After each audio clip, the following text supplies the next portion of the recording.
So we're gonna play Parcheesi, right? Is that what we're doing here? All the Parcheesi. Parcheesi, yeah. Yeah, sweet. Man, that's what I've been preparing for 3 weeks. Parcheesi. Parcheesi.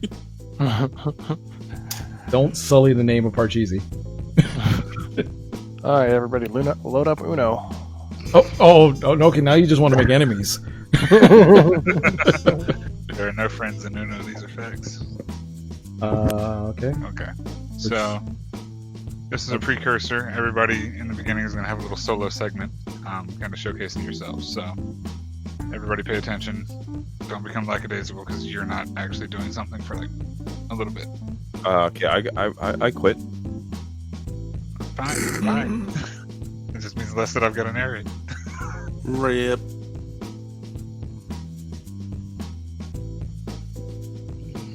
Why is Discord blowing?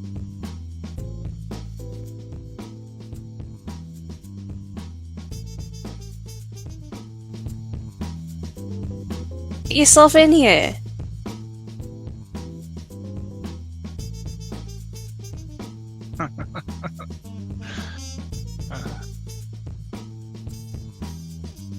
All right.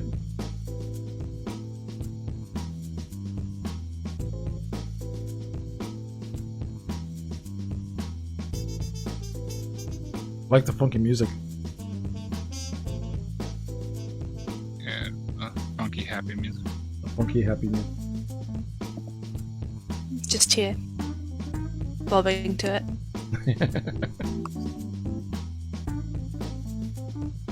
I think I've got everything set up right. Double checking some last things. Just don't hit the delete button. You know, the times I've almost done that, it's frightening.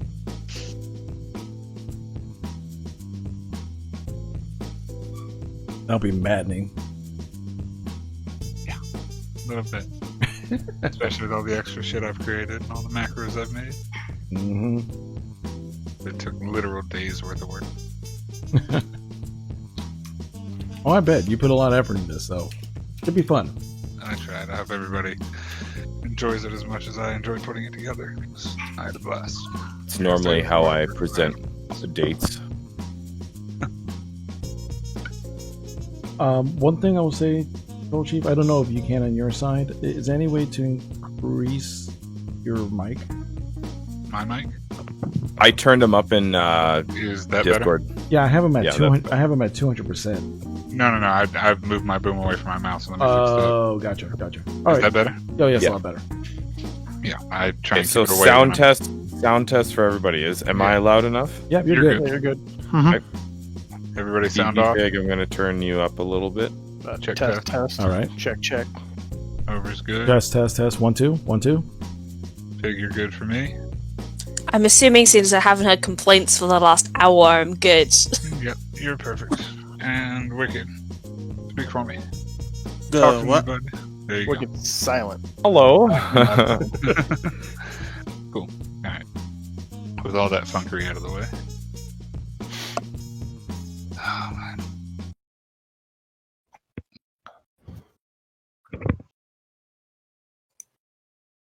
Why do I hear Wicked Lefty? What? What's going on? No, I just happened to glance at my chat. It's like, and so can it. It's like, why do I hear Wicked Lefty? It's like, I wonder why. Well, he's not in the thing He's yet. not in Roll20 yet. Yeah. Yeah, Wicked. You don't Oh know shit! I haven't why. launched the game. Hold on. I said See, it. like I said, we were talking about Uno and Parcheesi, and Wicked's like, oh, I'm down for that. Oh no! And I gotta change my picture. Yeah, you No, got a lot to no, do in don't. 4 minutes. You can set as down beneath your chat, and it'll change it to your character picture. How I do? This campaign. Underneath the chat box, there's an as. Click on Oh, it. nice. Me refresh on my side. Become slight masters of Roll20 in the last 3 weeks. Yup. Wait, how did you do that? What? Underneath the chat box on the right. Uh-huh. You set Click as to your character. as. Oh. Check Yeah. that out. Well, at least on See? my side, everyone except for myself has Damn their it, over. generic thing. Oh, there it goes. Yeah, everybody's changed. Okay. I haven't changed mine because that's the one that I've loaded onto Roll20 for another campaign, and I like it, so I'm gonna keep. I got a special circle around mine because And the Dragon GM, y'all deal with it. The dragon. I can give you. Well, yeah, because I uploaded the circle photo. No, for that's your fine. I thing. like the circle thing. Yeah, cool. We need to add I- more like the torch thing, like a frog and a dog. They have them. The thing is, I had to custom make the torch to be a light source, Uh, so I had to make it a playable character, which is weird. And so I just made it available to all of you. Okay. Y'all can carry torches. Because Who there will needs be torches? segments of lighting in the game. And Theater of the Mind will be used a little bit. I've made a lot, but it's D&D. Torches are for quitters. Torches are for the people that don't have dark vision. Yeah, so it's just humans. And the I like to men say quitters. of which there is one. So the torch is for wicked, really, but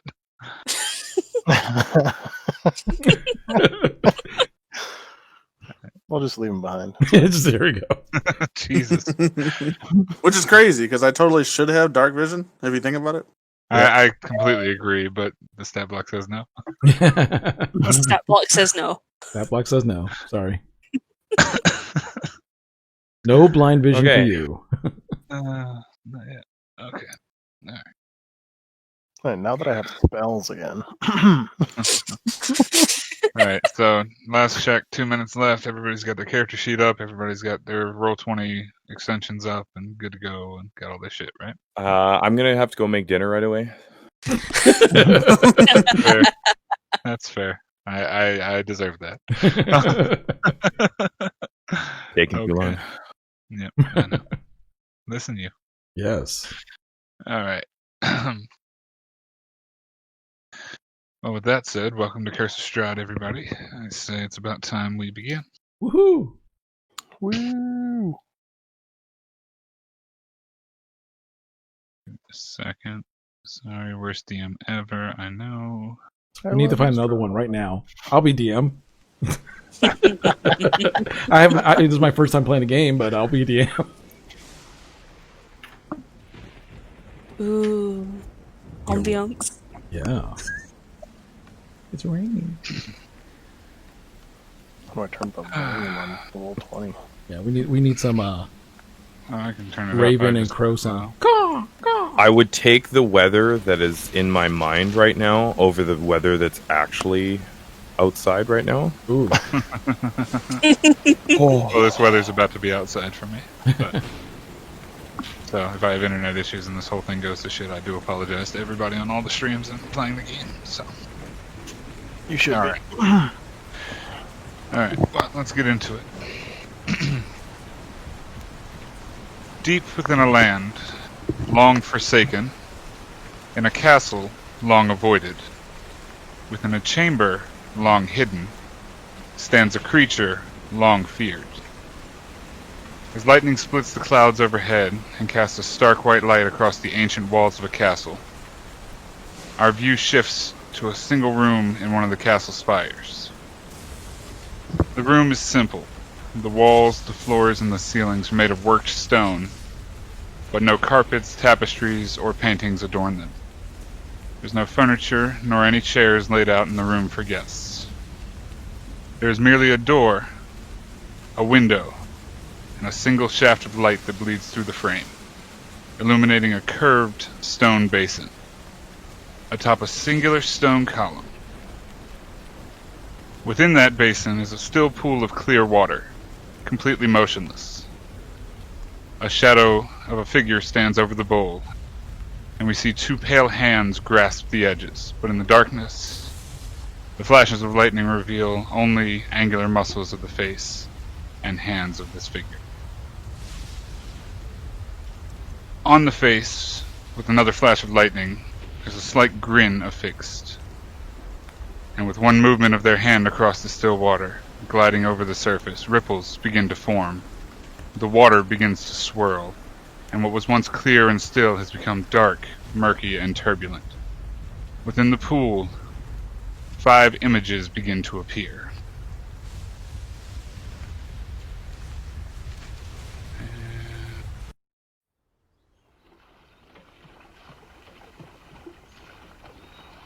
The first image, we see a relatively bustling city, town. It's about midday, and we see an old man in a brown robe walking down a lightly crowded street. He has a medium quarterstaff as a cane, and sorry, let me get to that screen so I can see what I'm doing. Apologies.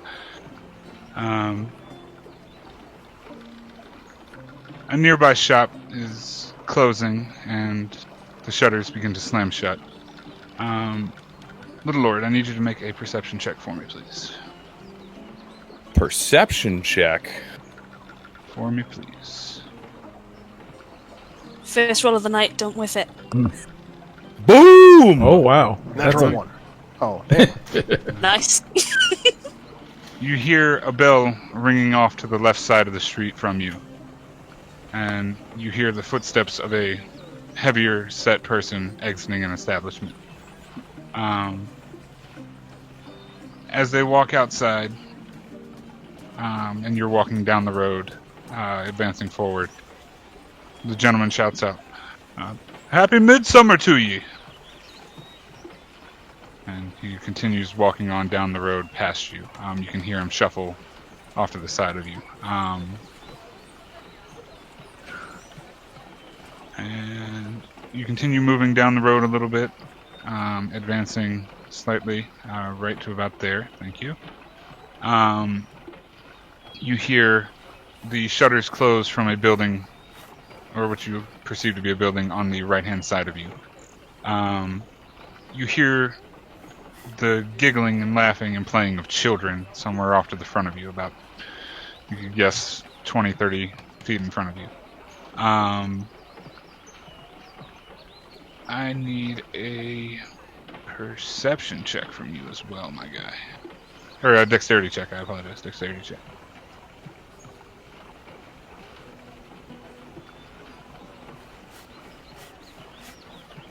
Fair enough. As you, with a certain cat-like grace, notice and hear the sound of children's getting closer, the children playing through the street kind of rush by you, and you almost magnificently dodge out of the way, continuing a little bit further down the street as the kids pass you by. You see several, or you hear several villagers moving supplies and carts of food down towards where the town square is, or in that general direction, off to the left-hand side of you as you continue down the alley just a little bit more, to right about, let's say, here, we'll say. And you can smell a variety of cooked pork and venison as some of the carts pass you by. You do hear many, many people as they pass each other just saying, "Happy Midsummer! Oh, Happy Midsummer!" And just passing by as they're setting up for what appears to be the Midsummer's Festival in this town.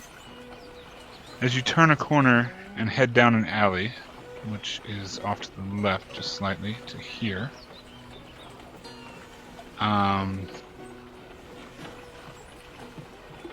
you get about 10 to 20 feet down the alley, and I need you to make one more perception check for me, sir. 13. Oh, not as very good. nice. 13's enough. You hear the jingling and shuffling of feet and coins behind you.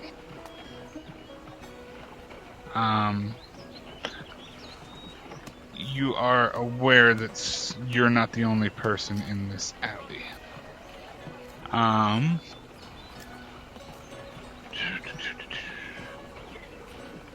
One of the people behind you shouts out, "Hey, old man, why don't you give us all the coin you have on you?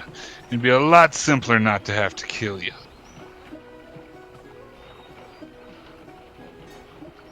Gents, I ask you very, very quickly, quietly, and respectfully. Go now, and you shall see your families once again. You hear that? He thinks he's in a position to bargain. Alright. I'm gonna need you to roll initiative for me, big guy. Fucking sluts. Here we go. TPK right off the start. Of one. What's your initiative? 19? Yeah, that's enough. Alright. With a 19 initiative, you have the jump on these guys as they have basically closed in within 5 and 8 feet of you, more or less. We'll say, for the purpose of this map, is a little larger than I like, but... Sure. Okay, so first off, my quarterstaff is gonna be resting in my right hand, and I'm gonna nod. I'm going to cast Firebolt right at the one closest to me. Closest to you, okay. Make your attack roll. Did that transfer over? No. It did not. What was it? No, believe it. It's rolling. I mean, you can see it. It's rolling. It was a... I don't even know what the first one was.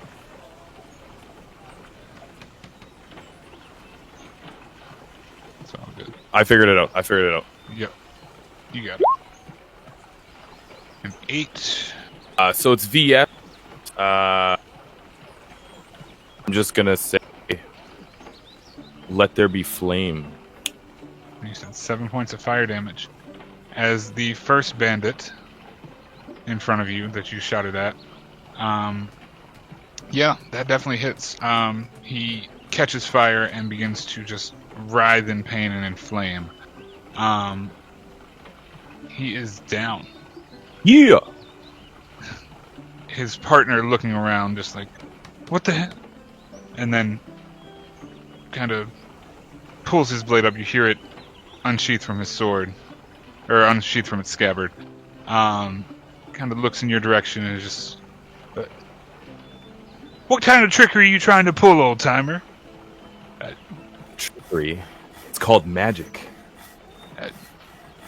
I know what magic is. What the hell is that? And he kind of, screw this! And you just hear the shuffling as he kind of runs off down the road away from you.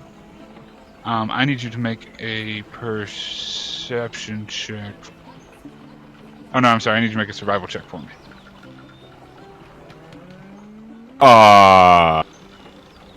Yeet?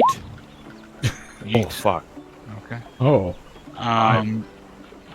So, as you're standing there kind of wondering why he ran off, I mean, obviously, you burned his friend to death, but bandits are usually made of a little bit tougher stuff. This is interesting because you're blind.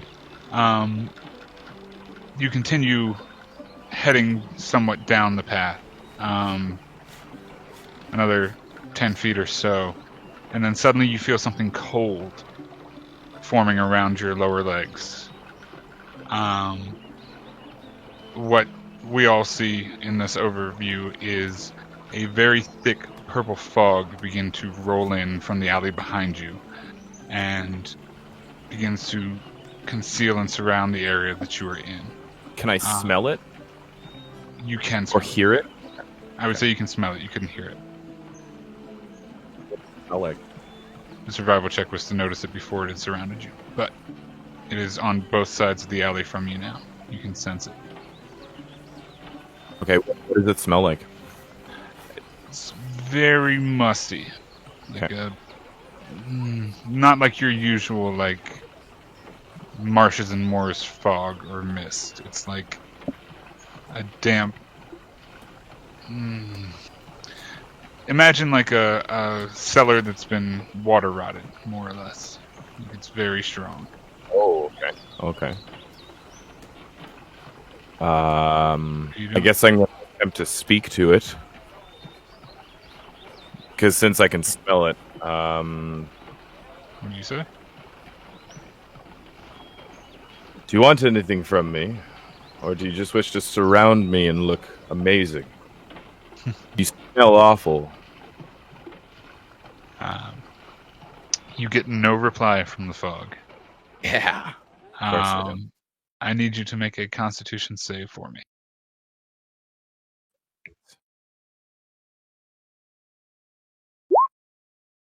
11? As you try and commune with the fog, you feel that it's now swirling around you, covering the entirety of your feet, and rising up around you. You can feel it almost choking you, but you can still breathe. After a matter of seconds, it feels like the ground begins to fall out from below you, and you begin to fall, and you begin to plummet, and as you're plummeting, you fall unconscious. Your boy got unconscious. That image becomes clouded by purple smoke, and another image becomes clear in the water. And that is where we're going to pause your story, sir. Go here. This view from the basin begins overhead of a large hut and quickly focuses in through the window into the sitting room. And we focus in on a large figure sitting in an oversized chair. The creature is a large minotaur with a well-kept gray coat, sitting, enjoying a hot cup of tea. Wicked, can you make a survival check for me? Yeah.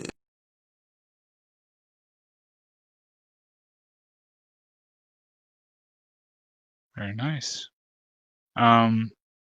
You feel a strange tingling sensation, which causes you to put down your cup of tea. And you sense that something is amiss. You can't quite put your finger on exactly what it is, but you know something's odd. You head to one of the back rooms and begin to pack and gather your adventuring gear.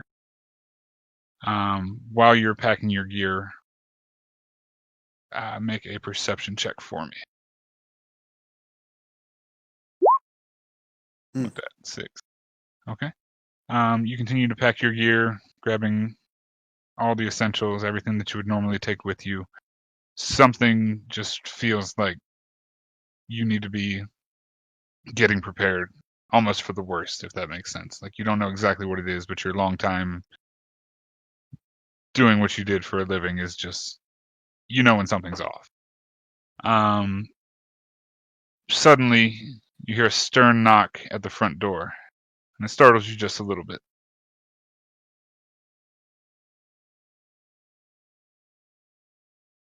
Okay, I go to answer it. Okay. As you go to answer the door, you open the door. Let's see, there we go. As you open the door, you see a man dressed in brightly colored, loose-fitting clothes. He has a dark tan skin, and his hat is kind of crooked over one eye on his head. You can't really see his eyes under the brim of the hat, but he notices and kind of looks up to you up the porch step. Hello there, friend. I have been sent to you to deliver this message. If you be a creature of honor, you shall come to my master's aid by first light. And told by the people of Daggerford that you are one so honorous, and you are one so noble. As he says I'm getting this, a bit old for this, but sure.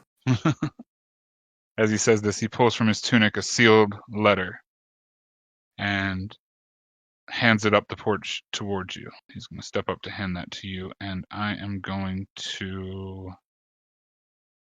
Yep. As you look down at the letter, the front of which is addressed in a beautiful flowery script, like very well written.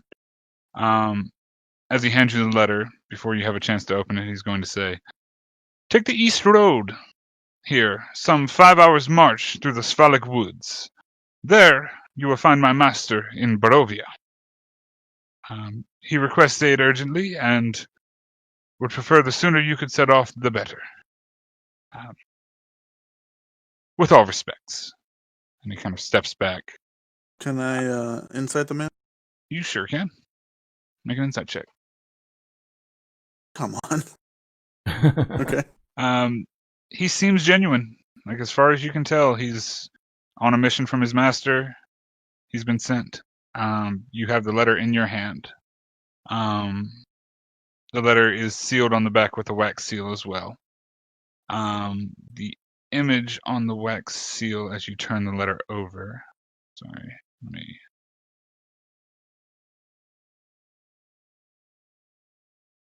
Looks like that. Did that show for everybody? Yep. Yes. Okay. Good. Mhm. Okay.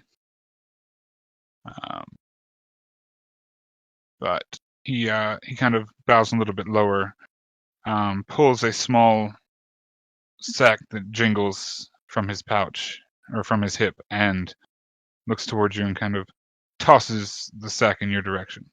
It's tiny. It's not much, but there are coins in it. My master's request is urgent. If you read the letter, you will know all of which he seeks, but your aid would be most appreciated. Fine warrior. And he kind of begins to turn on his heel and begins to walk back towards his horse, which is some 20 feet away or so. Would you like to do anything? Can I open it and read it, or? Yes, you sure Okay. can. And I will give this to you. Sorry. Letter. There we go. This letter. I'm going to show to everyone. Actually, how do I show it? I'm going to put this in your journal for now. So you should be able to access that letter. Yeah. Okay. As he begins to turn on his heel and begins to head back towards his horse.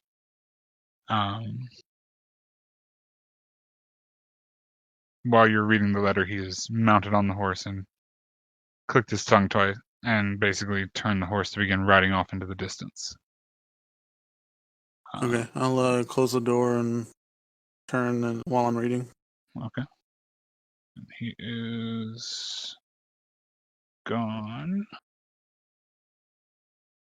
And you close the door behind you and begin to read the letter, pondering over what it might mean.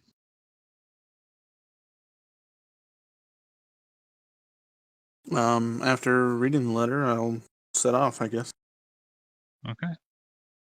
As you begin to set off, you travel out of the house, down the east road, in the direction which Aragal mentioned. You didn't get his name, so you don't know that. In the direction which the fine-dressed man mentioned. And I'm going Good to... save. Yeah, I try. You know. You proceed on for about 20 minutes or so before you pass by the outskirts of the town of Daggerford. There are some children playing off near the edge of town. And as you're traveling down the east road, a small child kind of runs up in your direction. Maybe about 8 or 9 years old, a little blonde boy. Hey, Trovik, where you off to? Are you going on an adventure? Can I come? No, for you. Yeah, I'm off to the land of Barovia. Make sure that people know, just in case anything happens. Oh, I'll rightly do that. That sounds like it might be far away. I've never been there, but I assume so. Kind of upset I can't come with you, but I understand. Looks like Molly's calling for me. See you later, Trovik. And he kind of runs back to the group of kids playing around with them. So Just want to say that sounds like the cutest kid I've ever seen in my life. he's fucking adorable. It's great. And actually, just for giggles and shizzles, I will show you what the kid looked like, so you feel far better about it. Sorry, there's a way to do that. Of course, there's a way to do it, and I can't do it, right? I can't do it. Okay, then I'm not going to do it. Forget it. It's not worth it. Kid's not important. But he's not vital important. to the story. He might have been. You don't know. Oh, boy. As you continue on the eastern path, and you begin to travel through the forest, the path went on for about 30 minutes or so, and then out of town, and then it began to dive into forest that you're familiar with. But you were told and instructed to go somewhat past that into a place called the Svalich Woods. So as you head off east and continue, let me look at something real quick. Apologies, that's not the right one. That's the right one. Okay, so, oh yes, I can show that to everybody, but I won't. We go to this map, and you come to a small split in the road in the eastern path out of Daggerford. You've now gone into the forest about an hour and a half or so, and are well on your way to the land of Barovia. Fix. Ooh. And as you continue down the road, even further, I need you to make a survival check for me.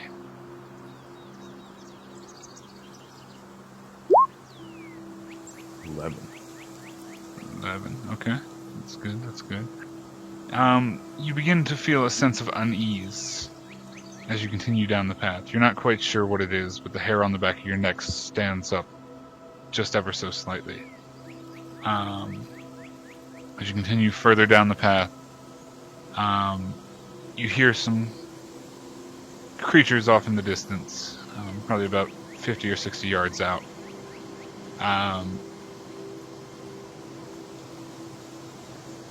You hear the howl of a wolf off to the left-hand side of you. Just decently far into the distance, but there are creatures in these woods. You know this. You've been around the area. So it doesn't really startle you, but you can't quite put your finger on what's got you uneasy. Can you make a perception check for me as well?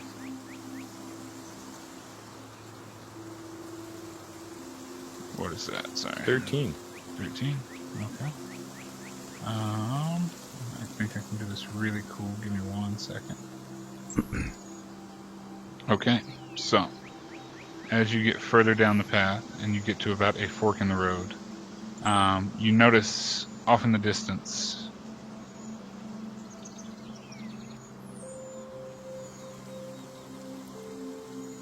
a semi-thick fog begins to form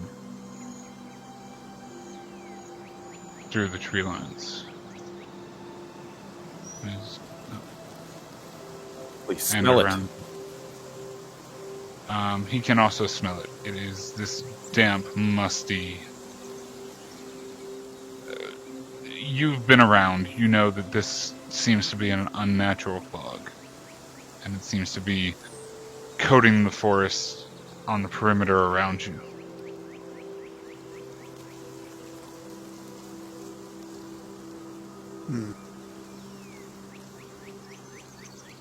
What do you do?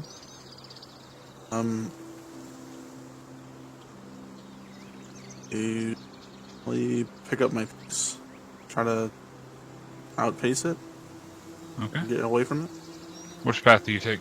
The north or the East. upper east? Yeah. Okay. So we'll say for the purpose of that, you go this way. This map is upside down, but it's okay. You go this way, and as you do, you go for another 10 minutes or so down the path, and the fog continues to thicken.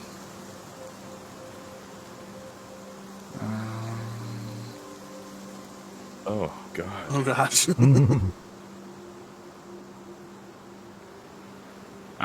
As the fog begins to surround and cut off your path behind you and suck up the forest behind you, the fog, mist, as it were, is up to the tops of the trees, and it seems to be wrapping around above you on either side out of the forest.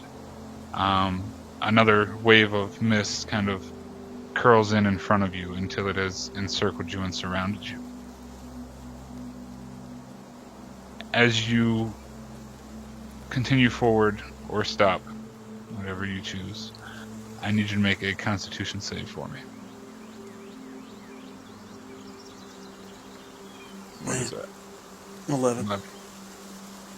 As the fog encroaches closer and closer on you and begins to completely surround and envelop your form as well, you also feel the ground begin to fall from under you, and you begin plummeting, and you also fall unconscious as you fall hundreds and hundreds of feet through this purple fog.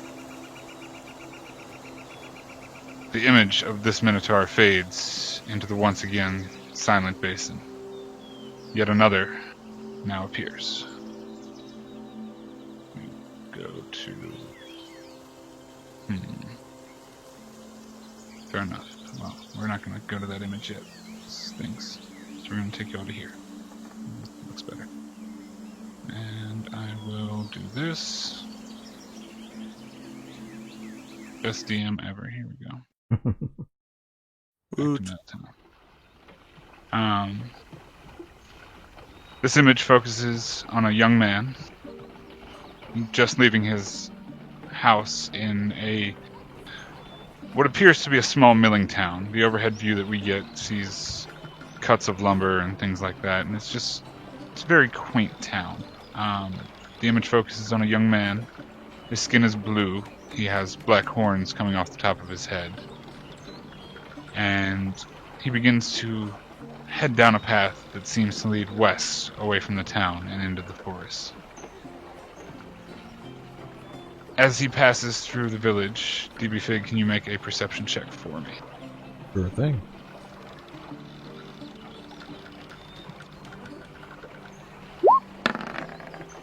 What do we do? 15. Very nice. You notice the construction down in the center square of town of a grand banquet table. 8 or 9 tables being put together and adorned and decorated with all sorts of pleasantries, feasteries, and things. Fruits, vegetables, meats, chicken, the entire spread. It seems like it's being set up for some grand celebration. And you can smell the food. The food is tantalizing. It grabs you in a way where you immediately want to head toward the center of town, but you know you have things to do before you can attend the festival. And the charcoal is burning the food. It just smells amazing. The sun beats down overhead. The sky is pretty clear. There's some clouds off in the distance, and a dry heat permeates. As you continue to walk through the town towards the edge of the town, one of the townsfolk calls out, "Hey, Kelma, don't be late. It wouldn't be a party without you." Always. I'll be there in a moment. Continuing towards the edge of town to go to where you know the monk's temple is, and you go through that forest path. A path you've traveled many times before, so you know exactly where you're going. As you get towards the edge of town, you pass by a small homestead, and there's a delicious smell coming out of what you perceive as a kitchen window. It smells like somebody is making a delicious batch of pies. An older lady's kind of standing on the porch, and she yells out to you, "Oh, Kelma! Make sure you let those monks know that they're welcome at this festival too. Especially that Rohan fella. He's a cute one, that. They do so much for us. The least we can do is fill their bellies." Thank you so much for the invite. I'll pass that along. As you continue, she's like, I just hope those gray clouds over there don't bring a storm. Don't Yeah. you know, a storm on the midsummer is a bad omen. I look over and I'm like, it should be fine. Hopefully it's nothing serious. No? As you continue again onto the forest edge, and you see the path in front of you that winds out of town towards the Temple of Rohan. I will now change the map, because maps. Boom. I got a map. You got a map. There, you are on a And you token. get a map. And you get a map. Everyone gets a map. You should all feel special. As you're moving through this forest, of which you're very familiar with,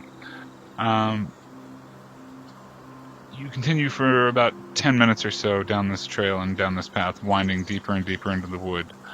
I need you to make a nature check for me. Okay.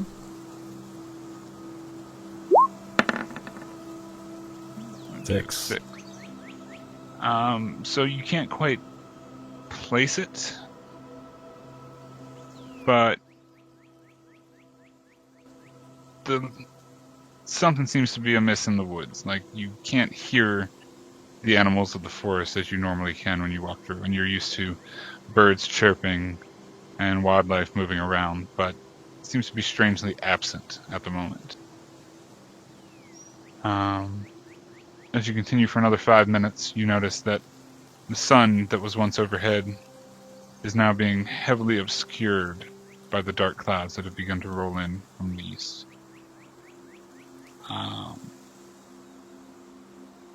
You hear in the distance the lone howl of a wolf as it breaks the eerie silence of the forest. I need you to make a perception check for me. Sure. I kind of stiffen up a bit and I give a quick look. Okay. You quicken your pace a little as you take a look around. Perception 8, okay. You can discern that the wolf is off a good 50 or so yards in the distance, but there is a wolf in this forest somewhere, which is not completely uncommon. And you continue down the path. As you get about 10 minutes or so from the Temple of Rohan, you don't quite notice this, but when you finally realize it, you do see that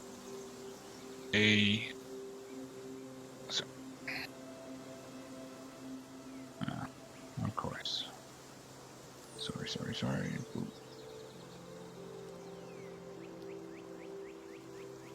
Damn it. Wow, this is really going to do this, isn't it? That's awesome.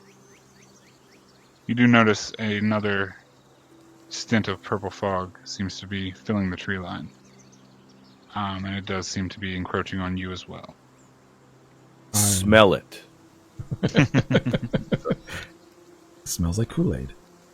I slowly start backing up, and then I kind of glance behind me as well to see where else that fog is.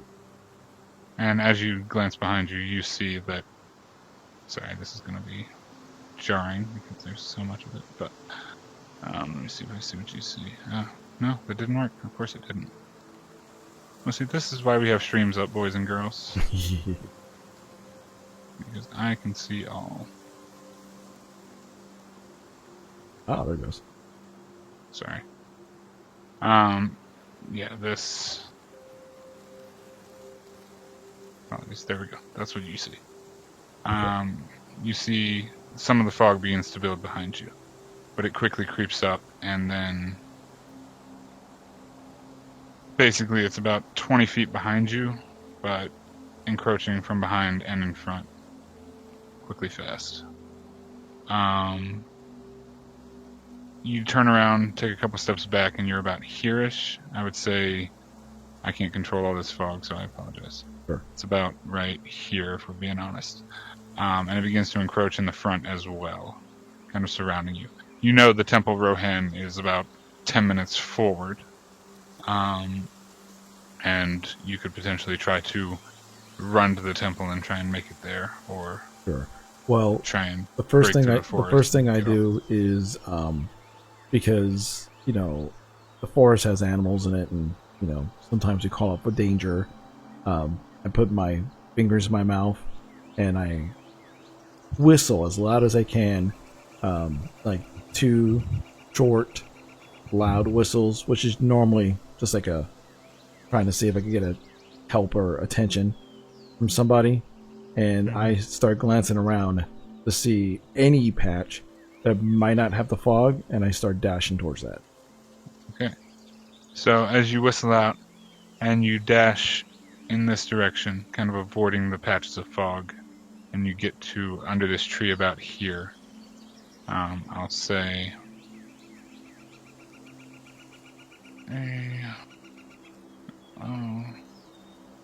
yeah, you get to about here, which is a slight clearing of fog. The fog still seems to be slowly creeping behind you and chasing you. Just slightly off in this direction, I'm going to ping it. You do see a man, and you recognize this as Rohan. But he is obscured by a fog wall that's almost completely separating the two of you. And the fog does seem to be rising up and encasing the tops of the trees along with everything else in this area. So I call out to Rohan, and I go, the town is in danger. This seems magical. And then I pull out my quarterstaff and I get ready for anything that might be popping out. Okay. Alright. Rohan kind of shouts back, the temple's completely covered as well. I will do what I can to help save the town.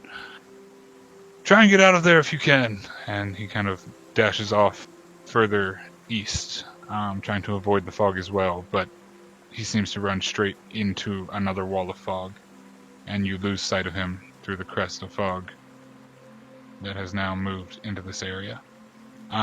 You hear another loud howl coming from the direction in which Rohan ran, as the fog also begins to sweep around your feet and almost wrap around you. It's simply fog or mist, but you feel like it's wrapping like binds or bands around your legs as it begins to creep up the remainder of your body. I need you to make a Constitution saving throw for me. Okay. What we got? 7. Oh. As you struggle and try and fight against whatever seems to be grappling you by the legs, you feel like you're sinking into the ground, but it's not sinking, it's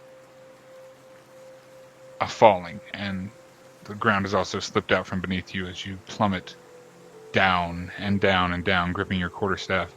You, as well, fall unconscious, falling into an endless mist.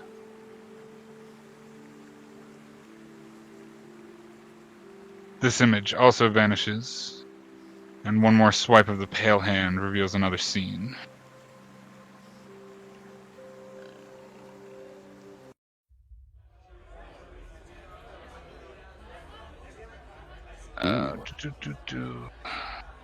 The new image is of a pub on the side of a muddy road. It is nighttime, and the view pans into the front door, into the interior of the establishment. Inside, there's a well-lit fire in the hearth that radiates on both sides of the establishment. Half a dozen or so tables dot the old creaking wood floors. The patrons in this bar are mostly humans and half-elves. There are a few halflings and a couple dwarfs as well. The focus of our image is on a half-elf in an old cloak with disheveled red hair, and he seems to be muttering to himself. Over, if you can make a perception check for me. Yes.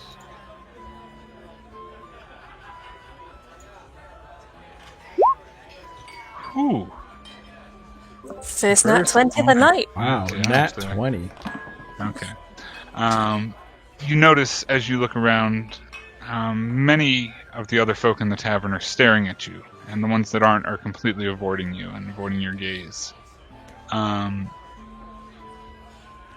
You don't notice anybody completely strange in here, and this is a tavern you've been to at least once or twice before, even though it's not particularly in a town, it's just on the side of the road. You notice a drunk man kind of stumbling over. He doesn't seem like he's got a place to be, but he kind of stumbling around table to table, just being drunk, giving people shit. A strong wind blows from outside and rain begins to fall, splattering on the windows of the pub. A couple of the patrons get up and begin to leave, seeming to head home, trying not to be caught in the rain. Eventually, the drunk man stumbles over to your table. He loudly says, "What are you doing? Are you talking to yourself?" Why don't you mind your own business, old man? He kind of hiccups and laughs. "Even old Willie don't talk to himself, and he's crazy as a loon." Don't talk about things you don't know. "Well, I'll tell you what I know. I know you're dangerous." I may be dangerous, then why are you talking to me? "Because old Bart over here ain't afraid of nobodies." You better move along before you get hurt, old man. The rest of the patrons in the bar pause, almost in fear, as they look over in your direction. The man giggles, hiccups, laughs, and continues to kind of stumble on as another patron kind of like stands up and like grabs him by the shoulder and like kind of starts directing him toward the exit of the bar. And he's like, "What the hell do you think you're doing, Bart? You don't talk to him. He could be dead right now." Kind of drags the old man out of the pubish. And as they begin to exit the pub, the bar seems to kind of settle down a little bit, and everybody's just kind of cutting glances in your direction. You hear a voice in your head. "Oh, I don't think you had to treat him like that, did you?" I mean, he's the one who bothered me. "That's fair, but he was also very intoxicated. I don't think I would have talked to an intoxicated man that way." It doesn't matter. He won't remember it tomorrow. "This is probably true." So a slight while passes, and pubs started to settle down. And then suddenly, with a heavy gust of wind and a loud slamming of the doors swinging open, 3 men walk into the tavern, the wind whipping as they enter, and the pub kind of goes quiet once again. The wind dims most of the candles as it pours through, and you can see, if you're looking out the door, the rain has gotten heavy outside, and a white fog has started to roll in on the land. This is typical for this part of the country at this time, but the rain is extremely heavy. The man in front has dark black hair and tan features.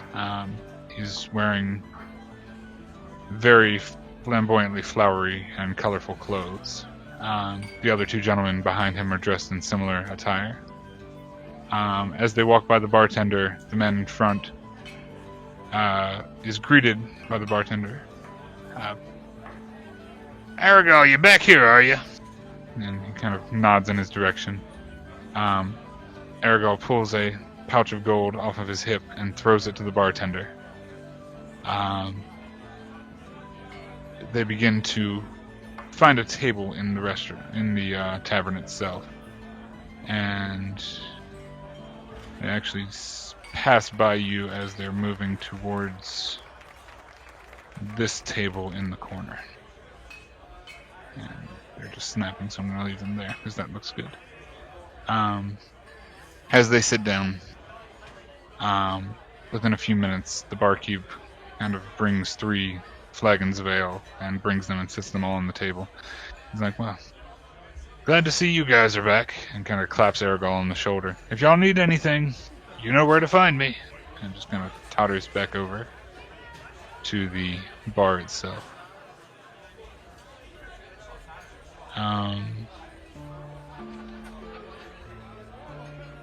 Once they start drinking a little bit, they begin to talk loudly amongst themselves. Make a perception check for me, over. Oh.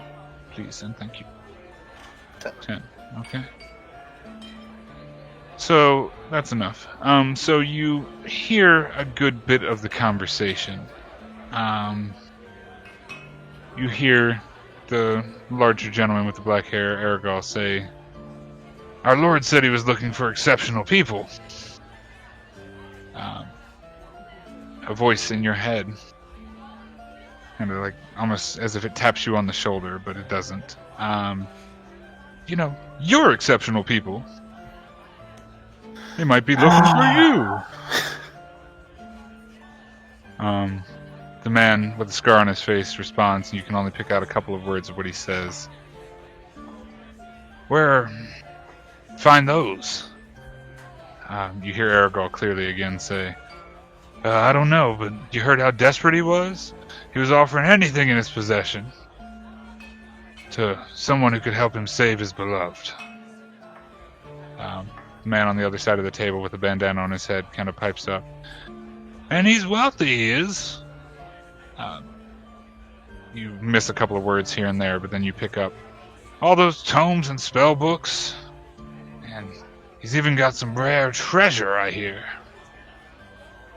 Some time passes, another round of drinks comes, and Aragol says to his mates, "Well, if we're gonna find somebody, I guess we better start looking. Let's ask around, see if there's anybody here who's worthy." Slowly they all get up and begin moving around the bar. You hear from the voice in your head once again, "Saving a man's lady seems like a noble task if ever there was one." But tomes and wealth, that sounds even better. Always with your power lust. I'll never understand it. I try, though.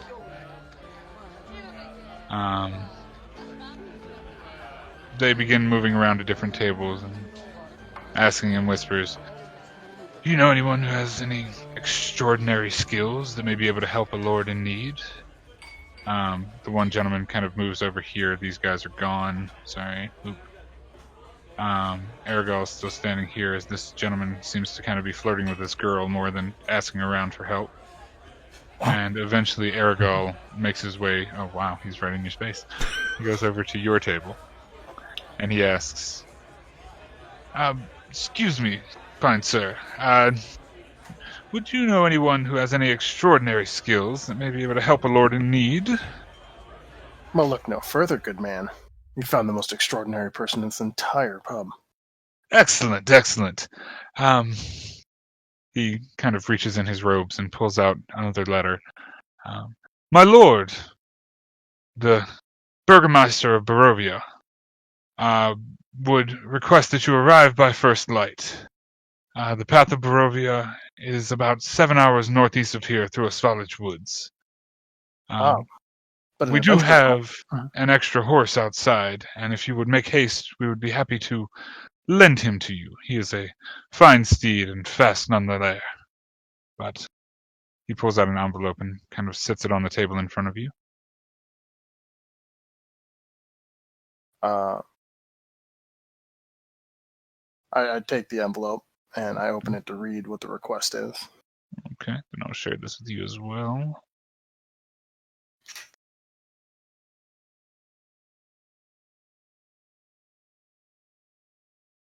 And as you open the note and read the note, you see the same crest that was in the wax seal before you rip it open.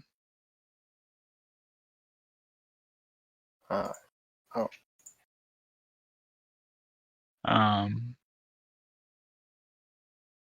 My lord will be very grateful that we have found at least one.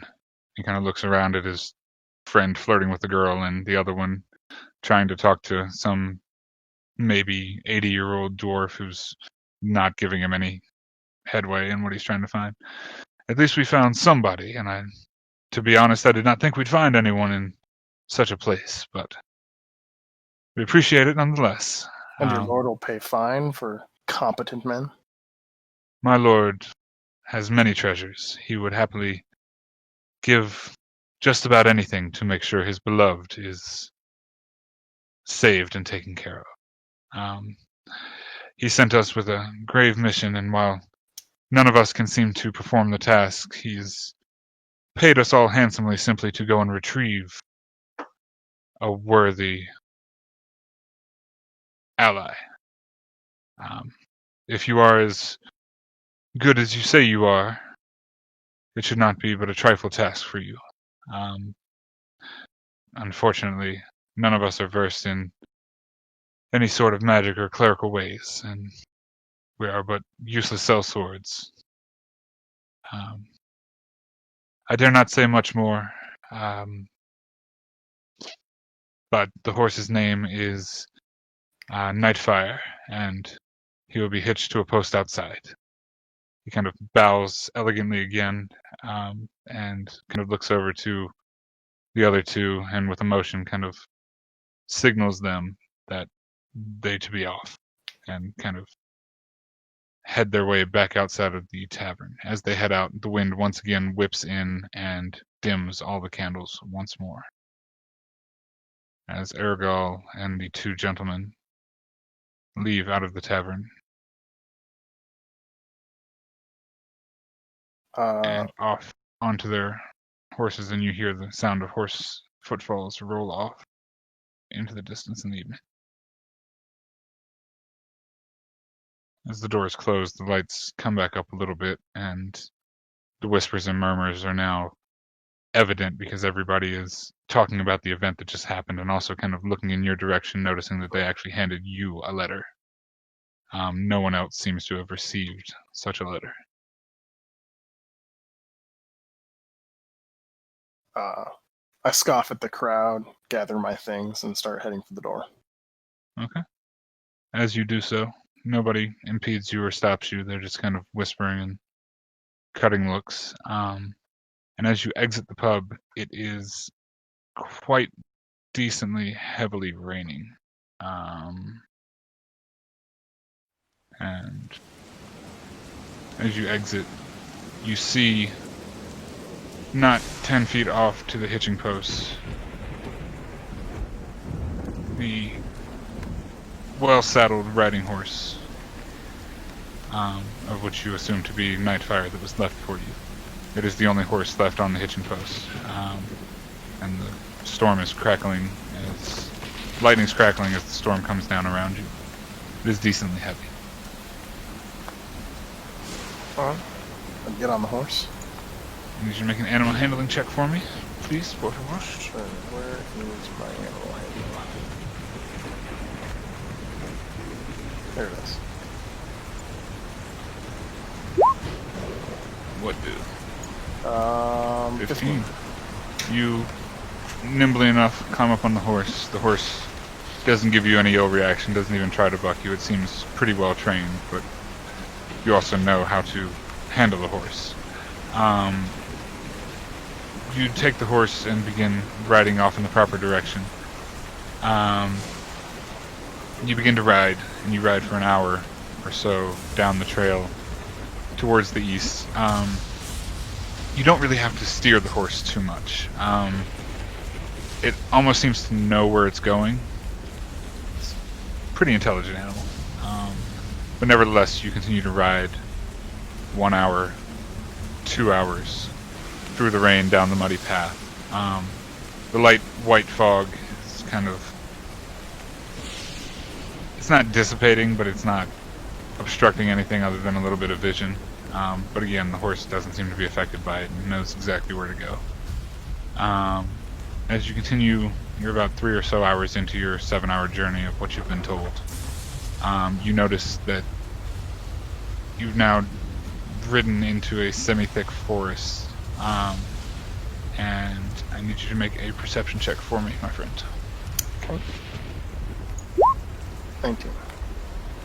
You notice from a well-off distance, about 60 feet off, that amidst all the white fog and mist, you see a creeping purple coloration of fog and mist that seems to be crawling up both sides of the woods. You keep going? It hasn't impeded the path quite yet, but it is on the left and on the right, and it seems to be encroaching on the white fog. I try to rush the horse. Okay. Make an animal handling check to rush the horse for me. 6. 6. The horse doesn't seem to move much faster, but you did kick your heels together and try and get it to gallop a little bit faster. You make a faster pace down further into the wood. And make one more perception check for me, my guy.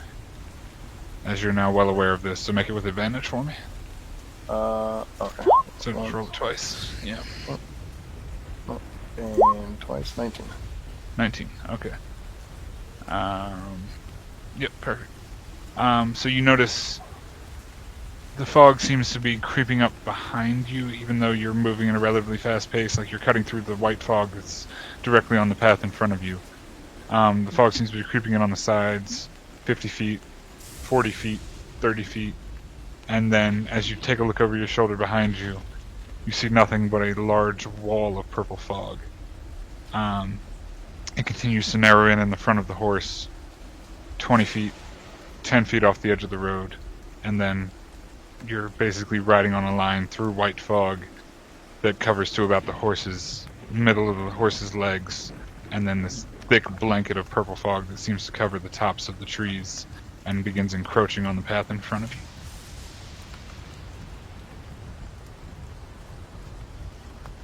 I suppose I'd try to halt the horse. Okay. As you halt the horse and pull the reins back, the horse stops and begins to prance a little bit nervously. As the purple fog seems to creep in ever closer, within 5 feet of you and the horse, make an animal handling check for me one last time. 19. 19. The horse whinnies, neighs, kicks up on its hind legs and tries to rear you off. And you keep a firm grip on the reins, but the horse is not happy, it's not comfortable. It tries to begin to take off as you're kind of trying to pull it back and make sure that it doesn't move. It's fighting you though. Like, you're keeping control of it, but it's not having a good time. The purple fog seems to creep up the horse's hooves and replace the white fog that you were running through. And it begins to creep up to the side, up the sides of your boots, and it seems to cavern over you, almost like building a dome over top of you from treetop to treetop. And as it begins to descend on you, I need you to make a Constitution save for me. I really want somebody to make this con save. Like, Where is my Constitution? There it is. It's a saving throw. 17. 17. So, you actually made the saving throw. Very nice. So as this fog completely envelops you, you also feel like you're being bound and grappled, and it just seems like something's crawling on you. You can barely even see the horse beneath you. You know you're sitting on it, but you can barely feel it. All of a sudden, the horse jolts and begins to take off. As you try and stop it, it pays no mind to your stoppage of it. And within a few moments, maybe a minute or less, you feel no longer that there's a horse underneath you. You begin to fall, and you don't hit the ground. You continue to fall.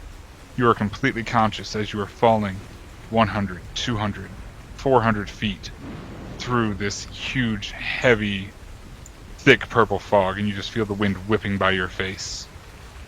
And that is where we're going to stop yours at for now. Okay. And then last but not least...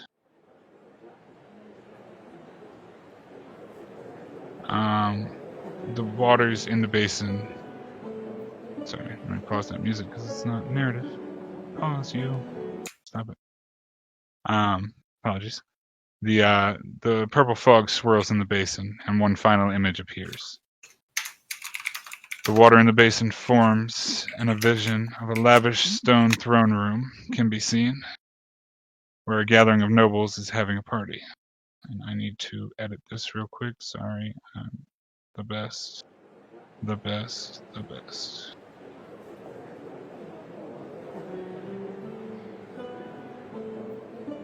Wow, really? Oh, for a second there, I thought the music was playing Happy Birthday. Happy birthday.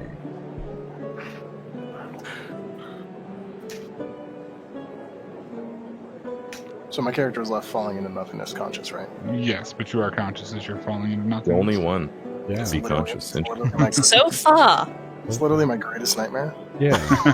Let's say, I mean, being conscious. And I mean, like, you feel the wind whipping past your face, and like you're eyes wide open, fully conscious that you're just free falling. Like if you jumped out of a plane, that's the feeling you're getting right now with no parachute.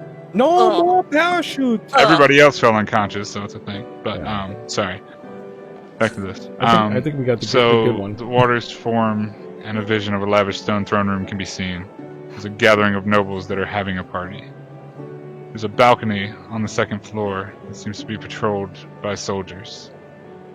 The floor has many well-dressed nobles, but the focus of this image isolates on a woman with pale skin, raven black hair, and a masquerade mask on.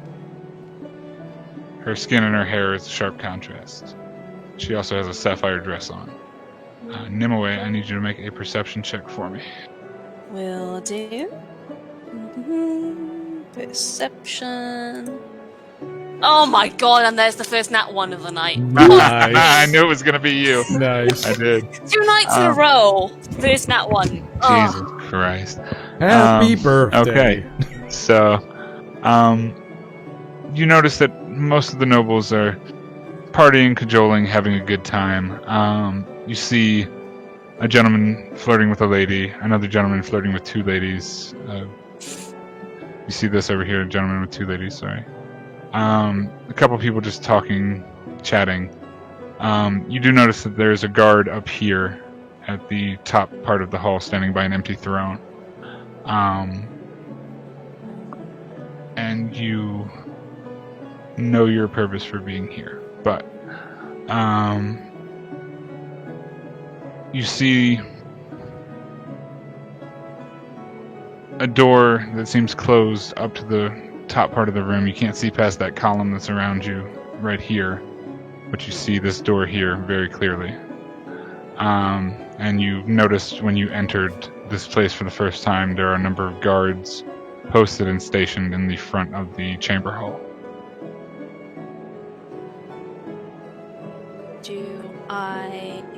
Have I seen the host yet? You have not seen the host yet. Okay. The host is nowhere to be found. There are a number of nobles here, but he is not currently one of them. You do see... Oh, sorry. No, go. Carry on. You first. Do I know where my friend left me presents? You do. You know that your friend left you presents in one of the northern rooms. I believe he said it was one to the left. Okay. And you could certainly try and make your way up there. If you were to do so, I would ask for a stealth check to sneak past that guard who's right here. I'm going to carry on milling for just a little bit longer, see if the host arrives. Absolutely. Making general conversation. Of course.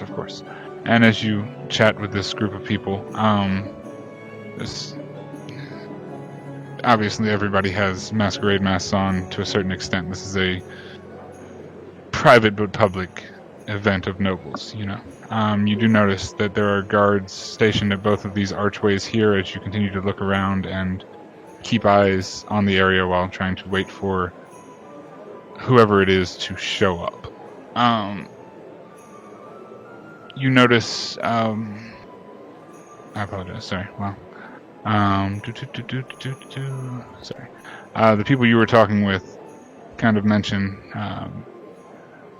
this Midsummer's festival here at the castle is always very entertaining, but I do wish we would just get on to the business of what needs to be done and how we can best profit this summer. And one of the ladies kind of looks to the gentleman, oh, you know, one way or another, we'll figure out a way. I'm sure raising the taxes is always on the options. And they kind of just laugh to each other. Another 10 or 15 minutes go by, and you don't notice the Baron entering the hall or anything like that. You do see this guard kind of heads over in this direction towards this door and stands in front of it. And make a perception check for me. Boop. Boop. Yeah. Perception 10, that's enough. Sorry. Boop. Hello, I'm learning shortcuts, this is fun. You see down by this arch, past this guard, you see what appears to be a house servant of some sort kind of head up what appears to be a staircase and disappear that way from your current position. Okay, I'm going to start casually making my way. Not stealthing, just casually talking as I go. Passing through crowds. Yeah. Yeah. And as you do so, nobody really recognizes who you are because, again, everybody's in masquerade masks. But you know, the conversation's pleasant enough. It's, you know, my province made some of the most money for this township. I'm sure the Baron will be very pleased with me and certain things like that. You get the gathering that all of these nobles in some way or another are beholden to the Baron. Okay. Wonderful. So I'm going to keep coming this way until I am near this pillar. Okay. What do you do near the pillar?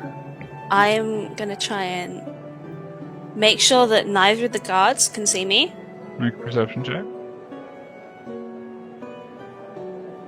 Oh, sorry, wrong thing. I was about to say, don't put me in initiative. No, I'm getting visuals. There we go. Okay, continue. As far as you're aware, this one seems like he's having a good time watching this group of ladies here, and this other one seems to be focused on guarding this door, but you don't notice that they're particularly looking at you or in your direction. Okay, and then I am to try and go through this door. MTC. You Yes. can't see a cursor, so if you want a radar click when you do that, that'd be helpful. Yeah, sorry. I didn't know y'all couldn't see my snap cursor, my bad. It's all good. Yeah, sorry. That guy seems to be at the door, and this one seems to be looking at these ladies very intently. Okay. Sorry about that. Make a sleight of hand check for the door. Aha, it's locked. Cool. Sleight of hand. Oh, Yes. jeez. As you +6. barely flick your wrist and twist the door handle, you don't even need to pick the lock. It just it wasn't well locked. You just kind of slide the door open and sneak through, seemingly, to your knowledge, unnoticed. In this room, well, I can't go through the door. oh, you can't go through the door. You're right, because this is the first map that I have lighting on. Sorry, new stuff for everybody. Apologies. Now you can go through the door. Thank you. And as you get into the room, as you get into the room, you see a medium-sized wardrobe in the top part of the room, and you notice, kind of tucked behind it, is a small bag of things. Awesome. I am gonna go pick up Exactly the where it was supposed to be. I'm gonna mutter, "Well done, Canor. Well done." And I'm gonna pick up the things and start reach behind me and take off my skirt because it was not a dress. Sorry. Reminding me I of- read dress in the description. I I apologize. told you dress because it looks like a dress, but Well, it's then actually it looked like a dress. it's a skirt. I know. I mean, I'm narrating what I'm doing, DM. Sorry, go for it. So I'm taking off the skirt part of the dress, Mhm. and I have trousers underneath Mhm. because functionality. Yep, functionality. And I'm gonna put on my armor and my coat and my weapons. Okay, and you do so. In this room, though it's dimly lit, you can still see a door to the far side and the door you came through. Other than the wardrobe and a table on this southern side of the room, there's nothing of particular interest in this room. Okay. There is a suit of armor posted in the corner, in the northern corner, but it's not fitted by anybody. Cool. Seeing nothing else, I'm gonna go to this door and listen to see if I can hear anything. Make a perception check for me. Dip-de-doo. All perception checks. Oh yes! There is Nice. balance. There is balance. The other side of the door seems to be silent. You don't hear anything from the corridor beyond. And Cool. as you go to open the door is completely unlocked, and you're free to go in it and down the hall. So I will do so. And as you look in front of you, there's another archway in front of you. It's not a door per se. It opens into a room with a table, another chest of drawers, and another door on the far side of the room. There doesn't seem to be anybody in this room either, even though it is lit by a candle or two. Okay. I'm gonna go up to the next door. And that door is not locked either as you try it. Or do you want to search through it first? It's up to you. I'm just gonna try the door and I'm gonna crack it open because do I know enough that I've come back round? You're somewhat familiar with the floor plan, so I would say yes. Cool. So As I'm you gonna crack it open, slowly just to make sure the guard's not looking. okay, as you slowly crack it open and peer through, the guard seems heavily fixed on these ladies who have merged into this direction, and he begins kind of, while you were gone, this is what happened. So he is kind of chatting both of them up, being completely distracted at this point. Wonderful. I'm gonna smile at my good luck and dash my way to the stairs. Okay, as you dash your way to the stairs, you see a open staircase above you in a well-lit room on the second floor, and we're gonna do this now. Oh wow, that is super loud. We need to not do that. Ooh, That's very absolutely upbeat the music. well. But, yeah. Very upbeat. Yes, we're having a party. It's like we're playing a mini putt-putt game. Yeah. Do you have a problem with Mini Putt Putt? We can change Mini Putt Putt to something else if you You're good, prefer. you're good. You're good. You chose Something girls. Nim will hate, but everybody else will like it. Oh, goodness. As the music changes and the band begins to become a little more lively, you are at the top of this staircase. Give me 1 second and I will do the rest of the things. Okay. Sorry, I'm still learning my buttons. Yep, there's that. Okay. As you get to the top of the staircase, you peer around and you see what appears to be another female, different housekeeper, kind of tending to things in this room. She's sweeping the floor and kind of making sure everything's set up in this room. Down the small corridor, you see a medium-sized room. It's got a red carpet on the floor, a table in the corner, and an open hall that leads to what appears to be a door over here, and a hallway that you can't see past that goes down this way. Okay. So, probably that room is not what I'm looking for, because it's probably too small for a baron. Do I know the layout?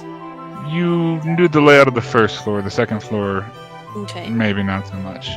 But you do know that the rooms are of pretty similar size in the second quarter.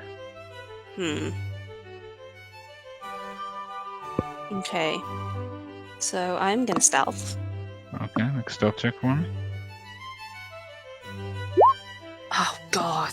What'd you roll? Stealth An 8. I mean, like, that's not very stealthy. It's No, not very stealthy It's at all. not! He just walked in. But I like, don't yo, what's know up? that. Some spy you are. Just walking on stuff. So, Yeah! as you kind of sneaky step into the room, I would say you get to about there-ish, right? Stealthy, being stealthy. The housekeeper kind of looks over and notices you a little startled. Oh, are you lost, dearie? The party's downstairs. There's no real reason for you to be up here, I don't think. Baron wanted a private audience before he made his address down to the guest downstairs. Make a deception check for me. Oh god, here we go. Where is it? There it is. I was about to say, if this fucker... Oh, come on!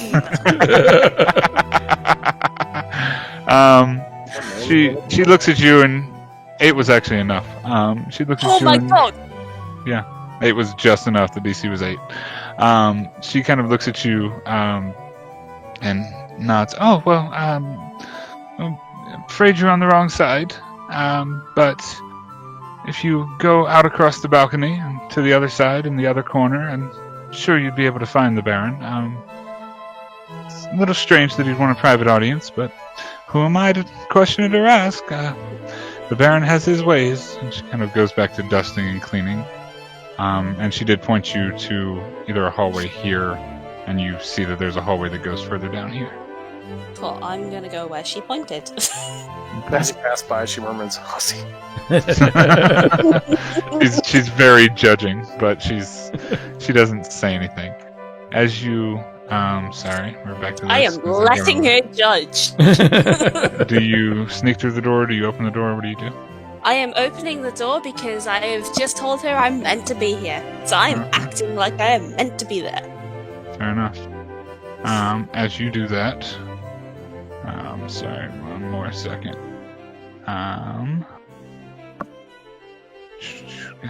These controls are awesome and they're awful. Okay, the door's unlocked, you can go through. So as you step through the door and onto the other side, make a perception check for me. It's a low DC, but make a perception check for me. As you've just walked out into this balcony. Oh, what is it with the 8s? All 8s. Minimum of 8s. Yep. You notice down the hall is a guard patrolling and kind of walking in this direction before he turns around, and he's kind of looking out among the party that's going down on below. And you can kind of see another guard standing over here. Let me see something real quick. Sorry. Are these suits of armor? Yes. Those are statues in suits of armor. Hmm. Okay.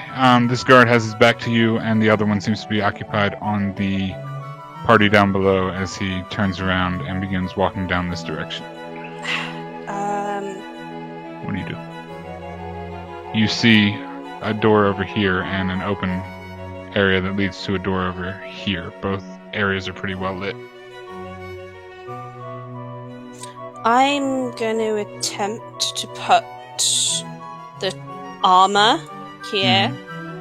So I'm going to dash to put that armor between his line of sight and me.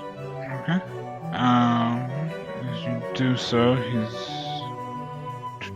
Let's see.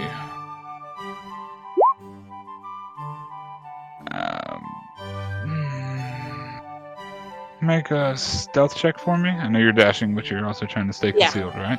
Yes. Make a stealth check for me. DC's 12. There you go. Fair enough.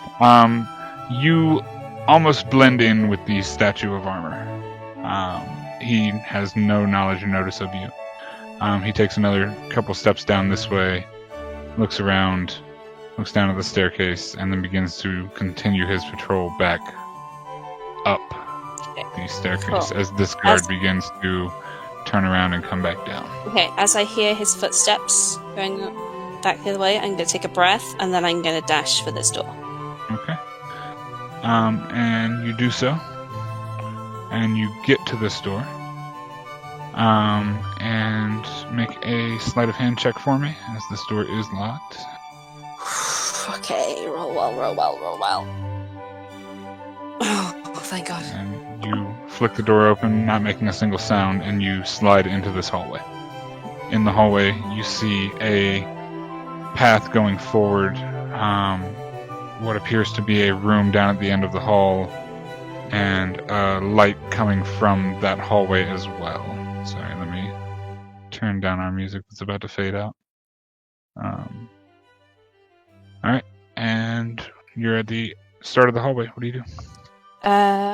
I'm gonna creep up to the end here. Okay. Peer around this corner just to check if this door is open or closed. Okay, as you peer around that corner, you see a guard standing watch here by the gate, Okay. or by the door, and the door at the far end of the hall is closed. Okay. What do you do?